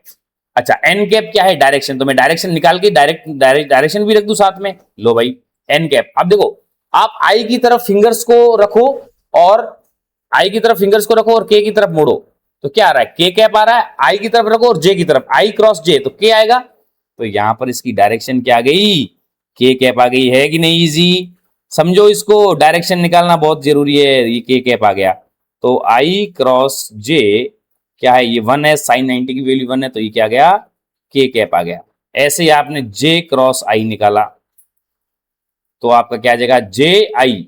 अब जे और आई को आप करोगे, है ना, तो आप देखो जे आई क्रॉस जे तो क्या है, के, तो जे क्रॉस आई क्या है, उल्टा है, जैसे A cross B into B cross A is equal to minus B cross A, तो यहां पे क्या आ जाएगा, माइनस का के कैप आ जाएगा। तो कुल मिला के अगर मैं लिखना चाहूं यहां पे कि क्या कहना चाह रहा हूं कि अगर आप आई क्रॉस जे करोगे तो क्या आएगा, के कैप आएगा। जे क्रॉस आई, जे क्रॉस के कर दोगे तो वो क्या आ जाएगा, बच आई कैप आ जाएगा। के क्रॉस आई करोगे तो क्या आ जाएगा, जे कैप आ जाएगा। और अगर ये इनका रिवर्स कर लोगे आप, यानी जे क्रॉस आई तो माइनस के कैप आ जाएगा, जे क्रॉस के कैप क्रॉस जे कैप करोगे तो माइनस आई कैप आ जाएगा, और आई कैप क्रॉस के कैप कर दोगे तो माइनस का जे कैप आ जाएगा। क्लियर, ये चीज समझ में आनी चाहिए। यानी आपको एक याद रखने का अगर मैं तरीका बताऊं तो आप यहाँ पे लिखो आई कैप, यहाँ पे लिखो जे कैप, और यहाँ पे लिखो के कैप। अगर आप आई से जे जा रहे हो, मतलब आई से जे जा रहे हो, मतलब आई क्रॉस जे कर रहे हो, क्लॉकवाइज चल रहे हो ये, तो क्या आएगा, के कैप प्लस का, जे क्रॉस के जा रहे हो तो आई कैप आएगा, ये जा रहे हो तो बचा हुआ आ जाएगा, तो यहां पे पॉजिटिव होगा। और अगर आप रिवर्स चलते हो, के क्रॉस जे आई क्रॉस के, तो क्या आएगा, नेगेटिव आएगा। क्या आएगा, नेगेटिव। क्लियर, ये चीज आपको पता होनी चाहिए। ठीक है, चलो भाई सिंपल बात है, कोई दिक्कत वाली बात नहीं है, ये हमने कर लिया। क्यों किया, क्योंकि हम अभी क्या करने वाले हैं, कंपोनेंट का वेक्टर प्रोडक्ट देखने वाले हैं। ठीक है, चलो भाई इसके बाद आ जाओ प्रॉपर्टी नंबर 6 और इंपॉर्टेंट कि कंपोनेंट फॉर्म में अगर आपको कि जैसे मान लो एक वेक्टर ए दे रखा है, A1 आई कैप, A1 आई कैप, है ना,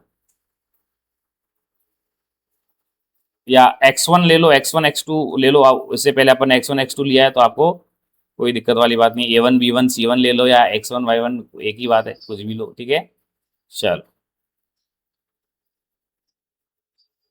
चलो भाई, ये लिया मैंने x1 आई कैप, y1 जे कैप, z1 के कैप। बी वेक्टर आ गया आपके पास में x2 आई कैप प्लस z2 के जे कैप,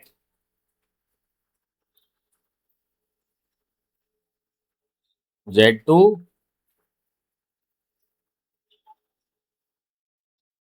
x2 ये y2 जे कैप और z2 के cap. Clear? x2 y2 z2 ये दो वेक्टर है। अब हमें क्या निकालना है? a क्रॉस b निकालना है। क्या निकालना है? a cross b। तो a क्रॉस b निकालने के लिए हमारे पास में क्या है? हमें पता है कि भाई लिख दो a क्रॉस b निकालने के लिए क्या है, बस यही है। पहले आपने डॉट में जैसा किया था x1 आई कैप, y1 जे कैप, z1 के कैप, डॉट इसके साथ क्या करेंगे? x सॉरी डॉट नहीं, क्रॉस, क्रॉस प्रोडक्ट है तो क्रॉस इसके साथ क्या करेंगे? लिख दो यहाँ पे सही से वापस, क्रॉस प्रोडक्ट। क्या है ये? क्रॉस प्रोडक्ट है ना। तो क्रॉस प्रोडक्ट में हम क्या करेंगे? ये क्रॉस प्रोडक्ट x2 आई कैप, y2 जे कैप, z2 के कैप। क्लियर?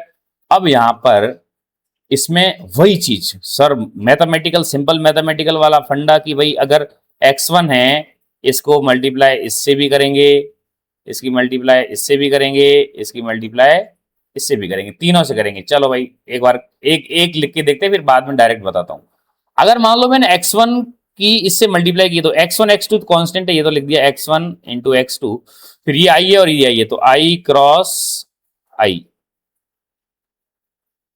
ठीक है, चलो प्लस, अब है इसकी आगे तो x1 y2 आई क्रॉस जे।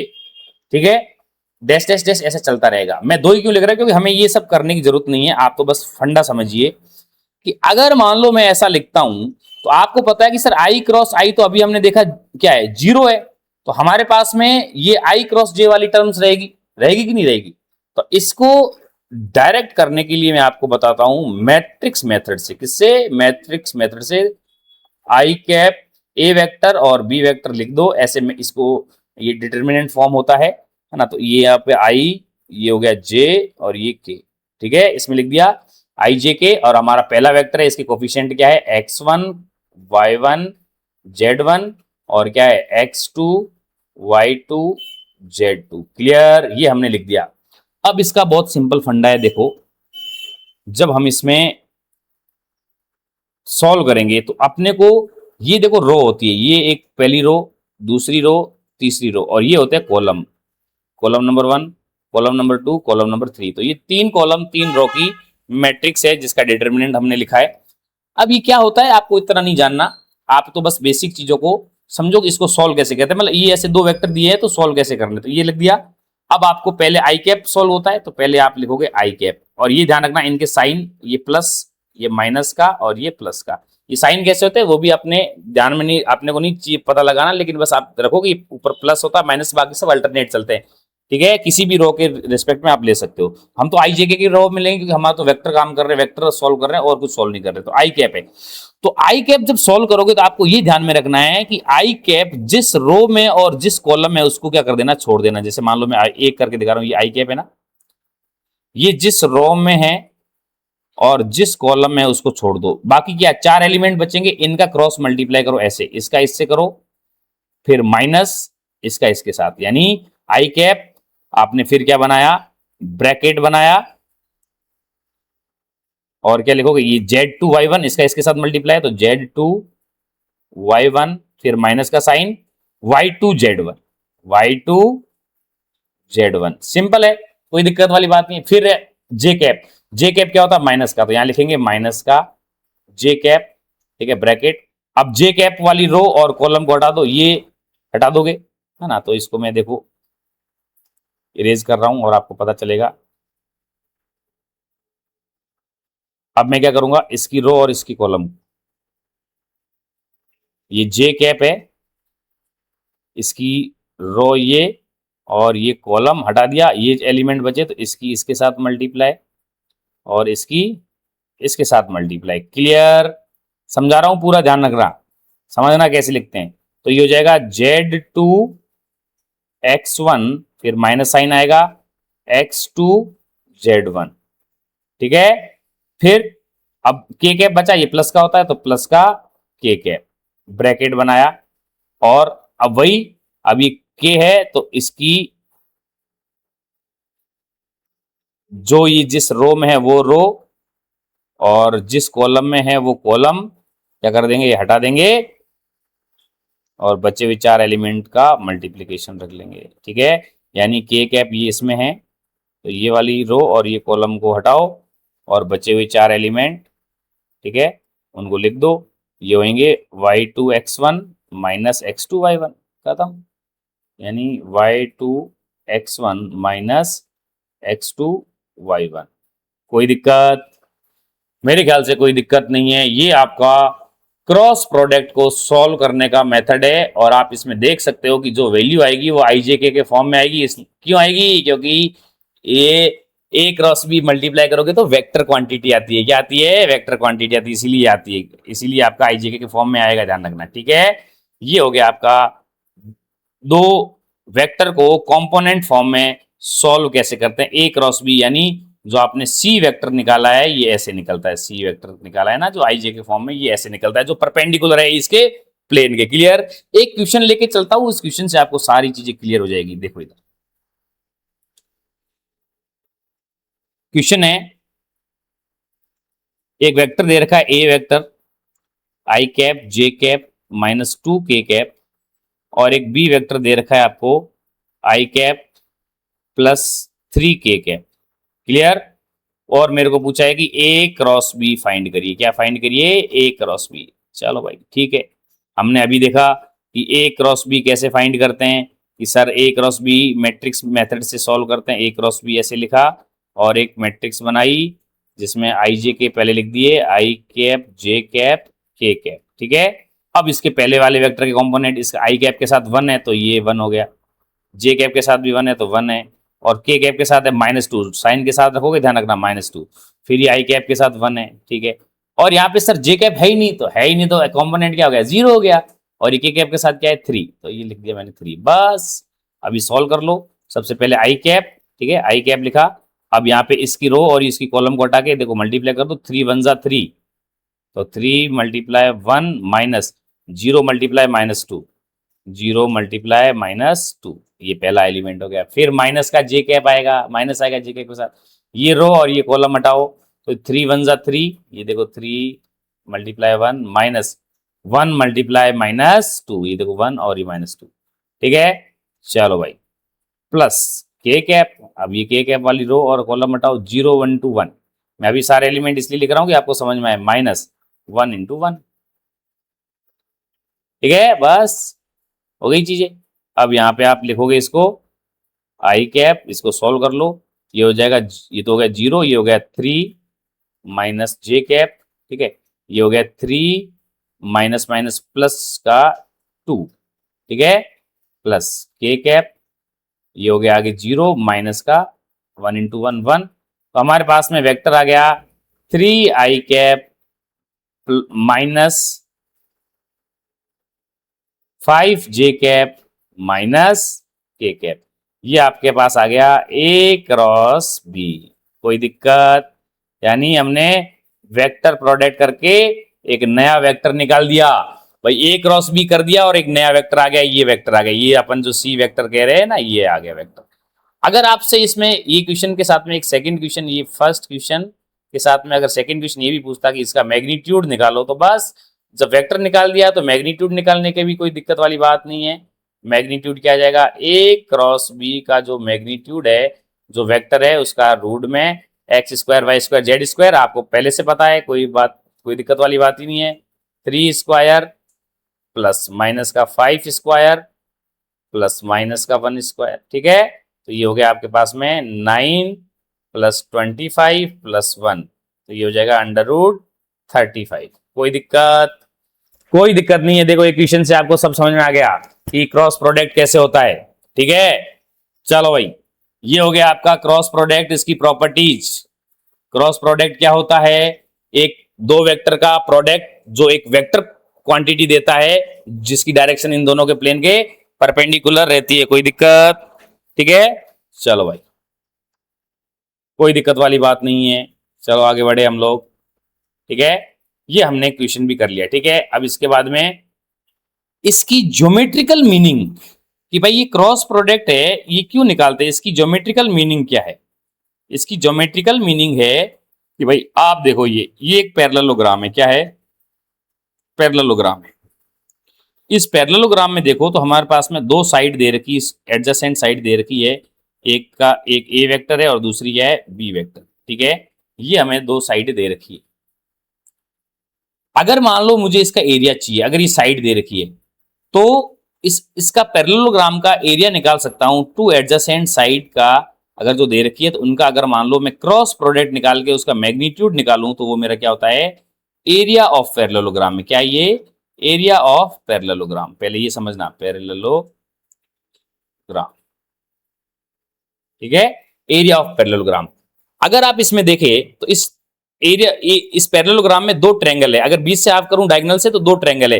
तो कहने का मतलब अगर मेरे को दो ट्रायंगल की दो साइड दे दे ए और बी वेक्टर एडजेसेंट, यानी अगर मान लो ये देखो आपको दे दिया, ये ए वेक्टर है और ये बी वेक्टर है और आपका ये ट्रायंगल है, तो इसका एरिया क्या होगा, इसका एरिया होगा 1/2 और दोनों वेक्टर का ए क्रॉस बी निकालो और 2 से डिवाइड करो। और ए क्रॉस बी निकालना भी सीखा है, वो निकाल के आईजे के फॉर्म में फिर क्या निकालना है, मैग्नीट्यूड निकालना है।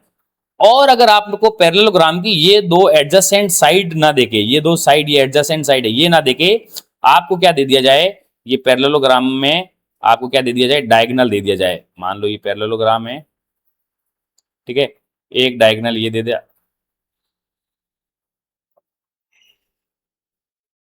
एक आपको डायगोनल ये दे दे ए वेक्टर और एक डायगोनल ये दे दे बी वेक्टर, तो इसका एरिया 1/2 ए क्रॉस बी वेक्टर का, ए क्रॉस बी वेक्टर का मैग्नीट्यूड। ठीक है, ये एरिया निकालने का तरीका है क्रॉस प्रोडक्ट से। पैरेललोग्राम का ए क्रॉस बी का मैग्नीट्यूड, अगर डायगोनल है तो ए क्रॉस बी का मैग्नीट्यूड का हाफ और ट्रायंगल है तो ए क्रॉस बी का हाफ। कोई दिक्कत।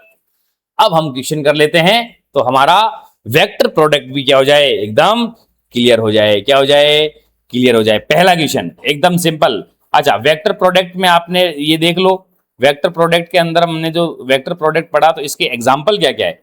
अगर मान लो मैं एग्जाम्पल की बात करूं वेक्टर प्रोडक्ट के, तो कि सर एग्जाम्पल कहाँ कहाँ देखते हैं भाई, अभी आप देखोगे जब 11 में आगे चैप्टर पढ़ोगे।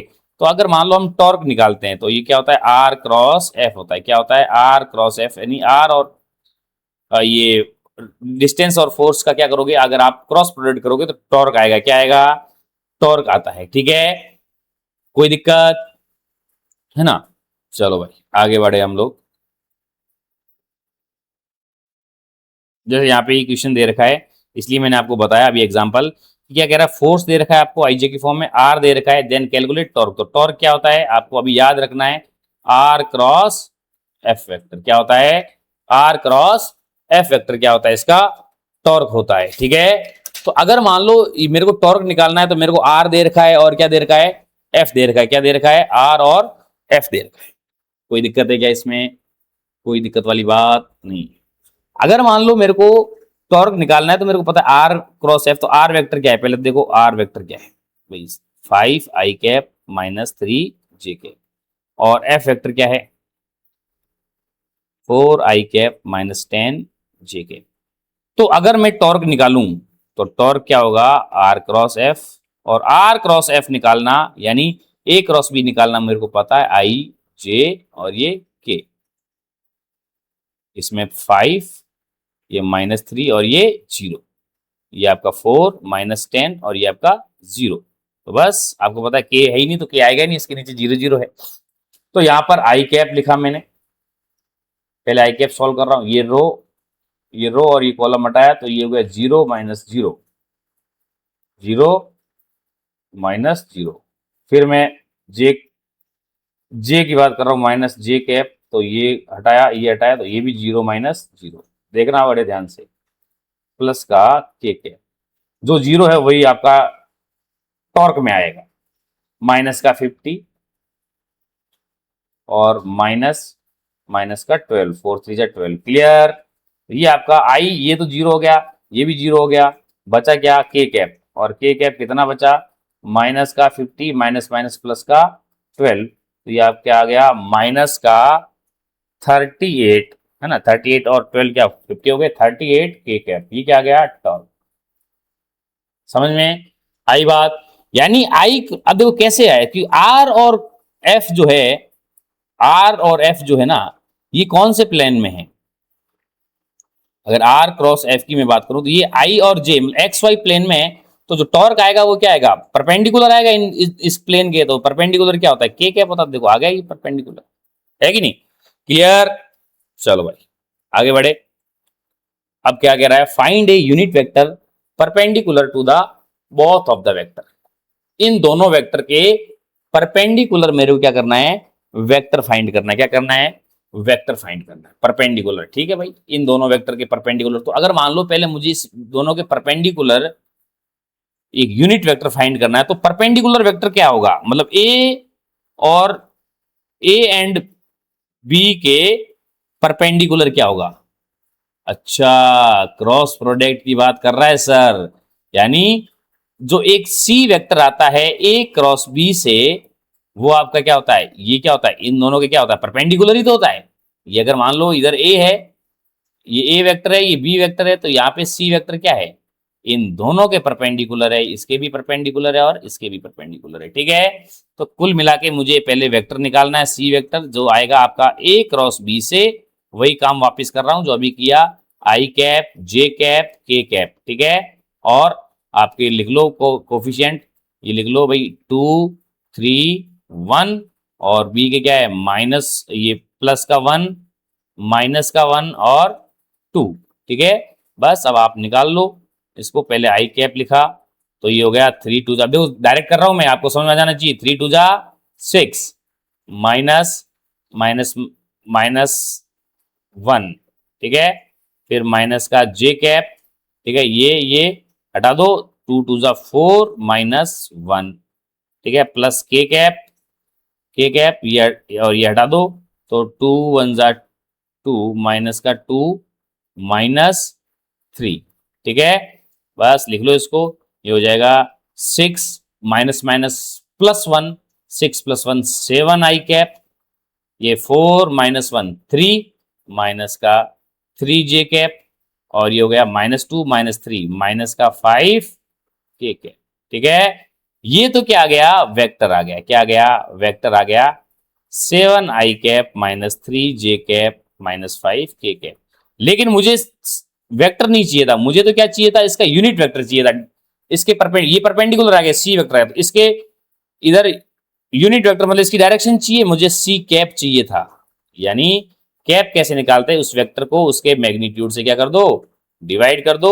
तो इस सी वेक्टर का मैग्नीट्यूड क्या आएगा, रूट में 7 का स्क्वायर 49 प्लस -3 का स्क्वायर 9 प्लस 5 का स्क्वायर 25। कोई दिक्कत, डायरेक्ट कर रहा हूं क्योंकि ये चीजें बता चुका हूं मैं आपको।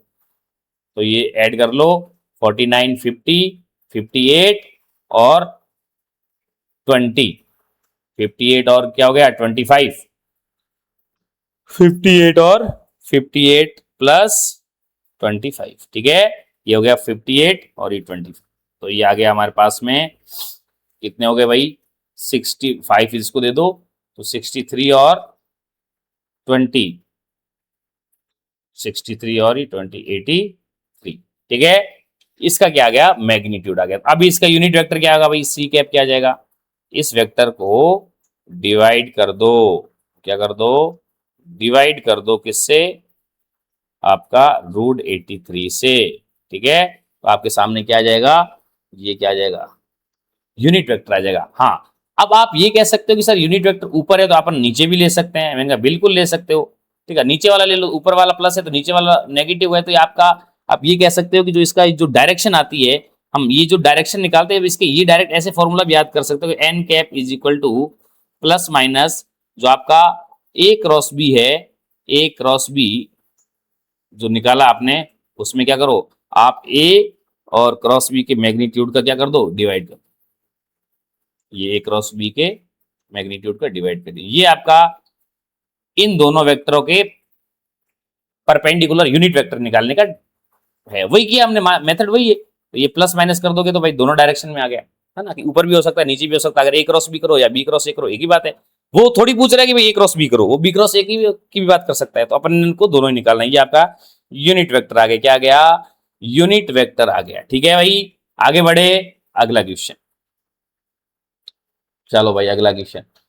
ए वेक्टर दे रखा है, ए वेक्टर है आई कैप प्लस 2 जे कैप प्लस 3 के कैप, और बी वेक्टर दे रखा है आपको माइनस आई कैप प्लस जे कैप प्लस 4 के कैप, और सी वेक्टर दे रखा है 3 i cap minus 3 J cap minus 12 के कैप। ठीक है भाई, तीनों वेक्टर दे रखे हैं। Find the angle between vector A plus B plus C और ए क्रॉस बी। ठीक है भाई, कोई दिक्कत वाली, थोड़ा सा लेंथी दिख रहा होगा लेकिन क्वेश्चन एकदम ईजी है।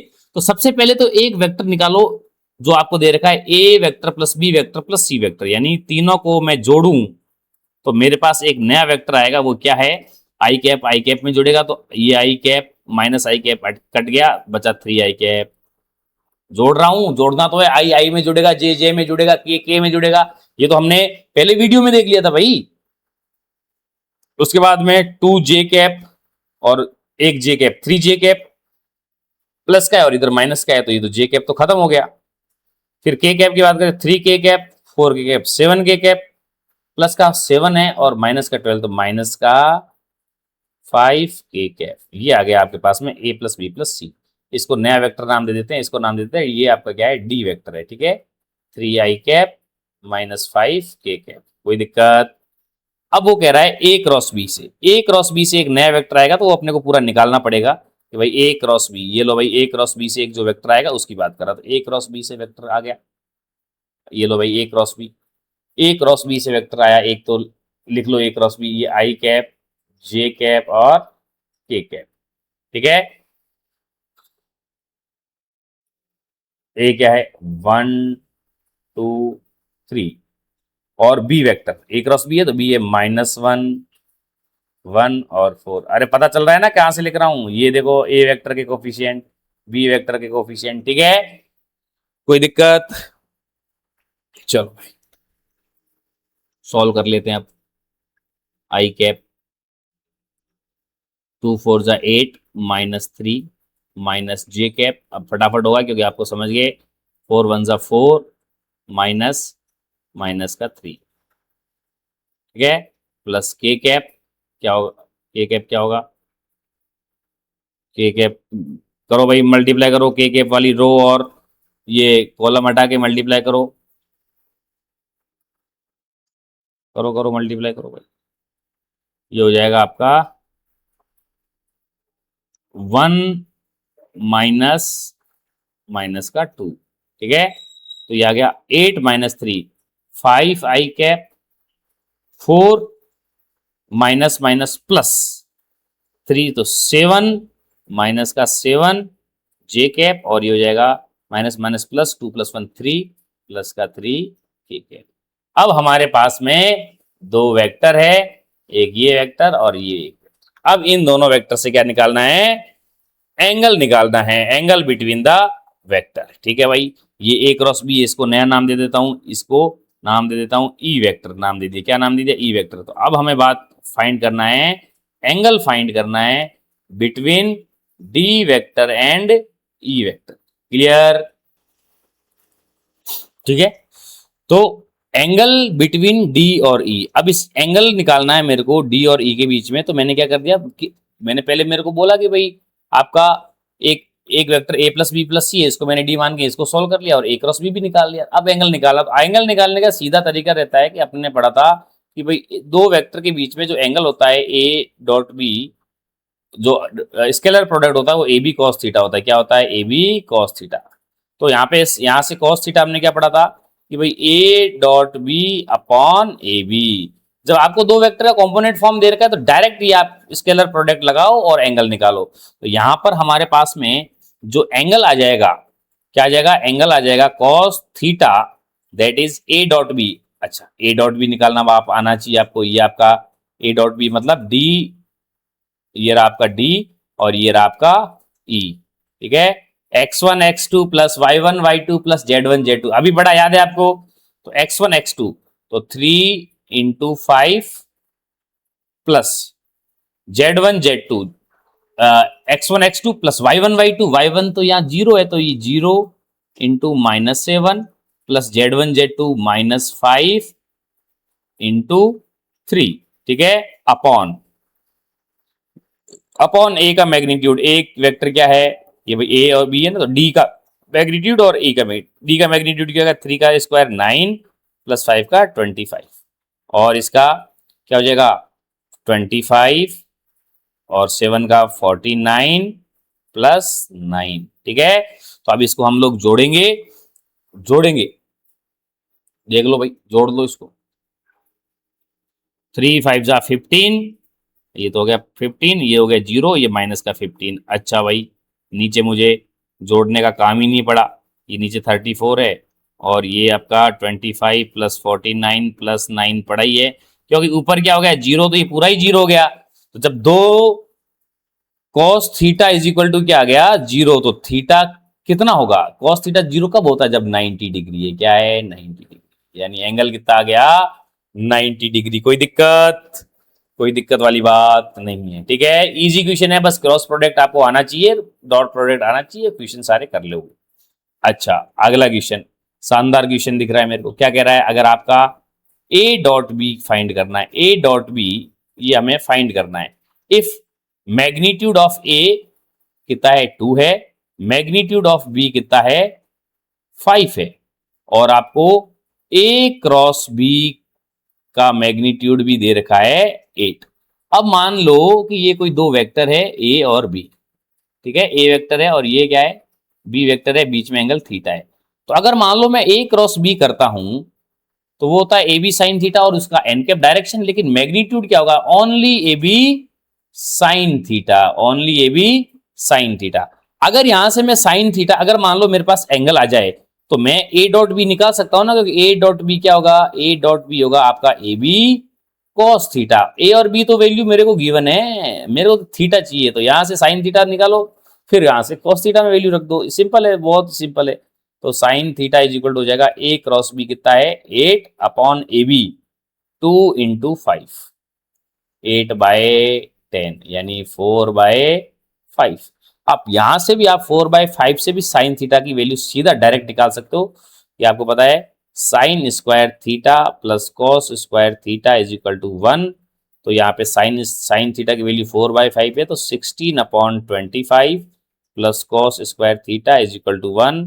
तो cos square theta is equal to 1 minus 16 by 25। देखो बहुत तरीके होते हैं निकालने के, तो ये हो जाएगा कॉस स्क्वायर थीटा आ जाएगा 25 माइनस 16 अपॉन 25, बोले तो 9 बाय 25, और ये कॉस स्क्वायर थीटा हो गया, तो कॉस थीटा हो जाएगा अंडर रूट ले लोगे तो 3 बाय 5, ये आ गया भाई। और आप डायरेक्ट ऐसे भी बता सकते थे कि सर ये तो हमने 10th क्लास में किया था, कॉस साइन थीटा दे रखा है। अच्छा, साइन थीटा क्या होता है, परपेंडिकुलर अपॉन हाइपोटेन्यूज। तो परपेंडिकुलर कितना हो गया, अगर ये मान लो ये हमने थीटा माना है तो परपेंडिकुलर है ना कितना है 4 और हाइपोटेन्यूज 5 है, तो ये आपका पता है 3 होगा। तो यहां से भी कॉस थीटा डायरेक्ट निकाल सकते थे, आपकी मर्जी। अब यहाँ पे ए डॉट बी निकल सकता है, ए डॉट बी क्या है, ए बी कॉस थीटा, ए की वैल्यू कितनी है 2, बी की वैल्यू है 5 और कॉस थीटा की वैल्यू है 3 बाय 5। तो आंसर आ गया 6। कोई दिक्कत, ये आपका ए डॉट बी आ गया। बहुत सिंपल क्वेश्चन है, बहुत सिंपल क्वेश्चन है, ठीक है। चलो भाई आगे, अब दे रखा है मेरे को कि एक इफ √3, ठीक है भाई √3 लिख दिया, ए क्रॉस बी का मैग्नीट्यूड वो भी लिख दिया, इज इक्वल टू क्या है ए डॉट बी। अच्छा, then find the angle between a and b. अच्छा, सिर्फ इतना दे रखा है, एंगल फाइंड करना है। मैंने कहा कोई बात नहीं, जो दे रखा है उसी में अपन निकालते हैं।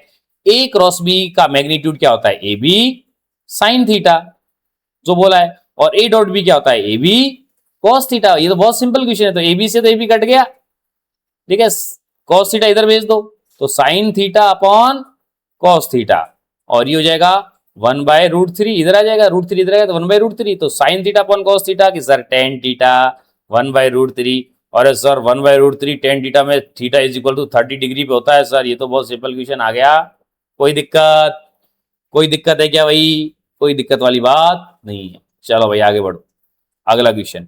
अच्छा, एक वेक्टर दे रखा है, ठीक है भाई, क्या दे रखा है, A vector 3i cap plus 4j cap, और एक वेक्टर बी है 6i cap plus 8j cap, and A B are the magnitude of A vector and B vector, then which of the following is not true.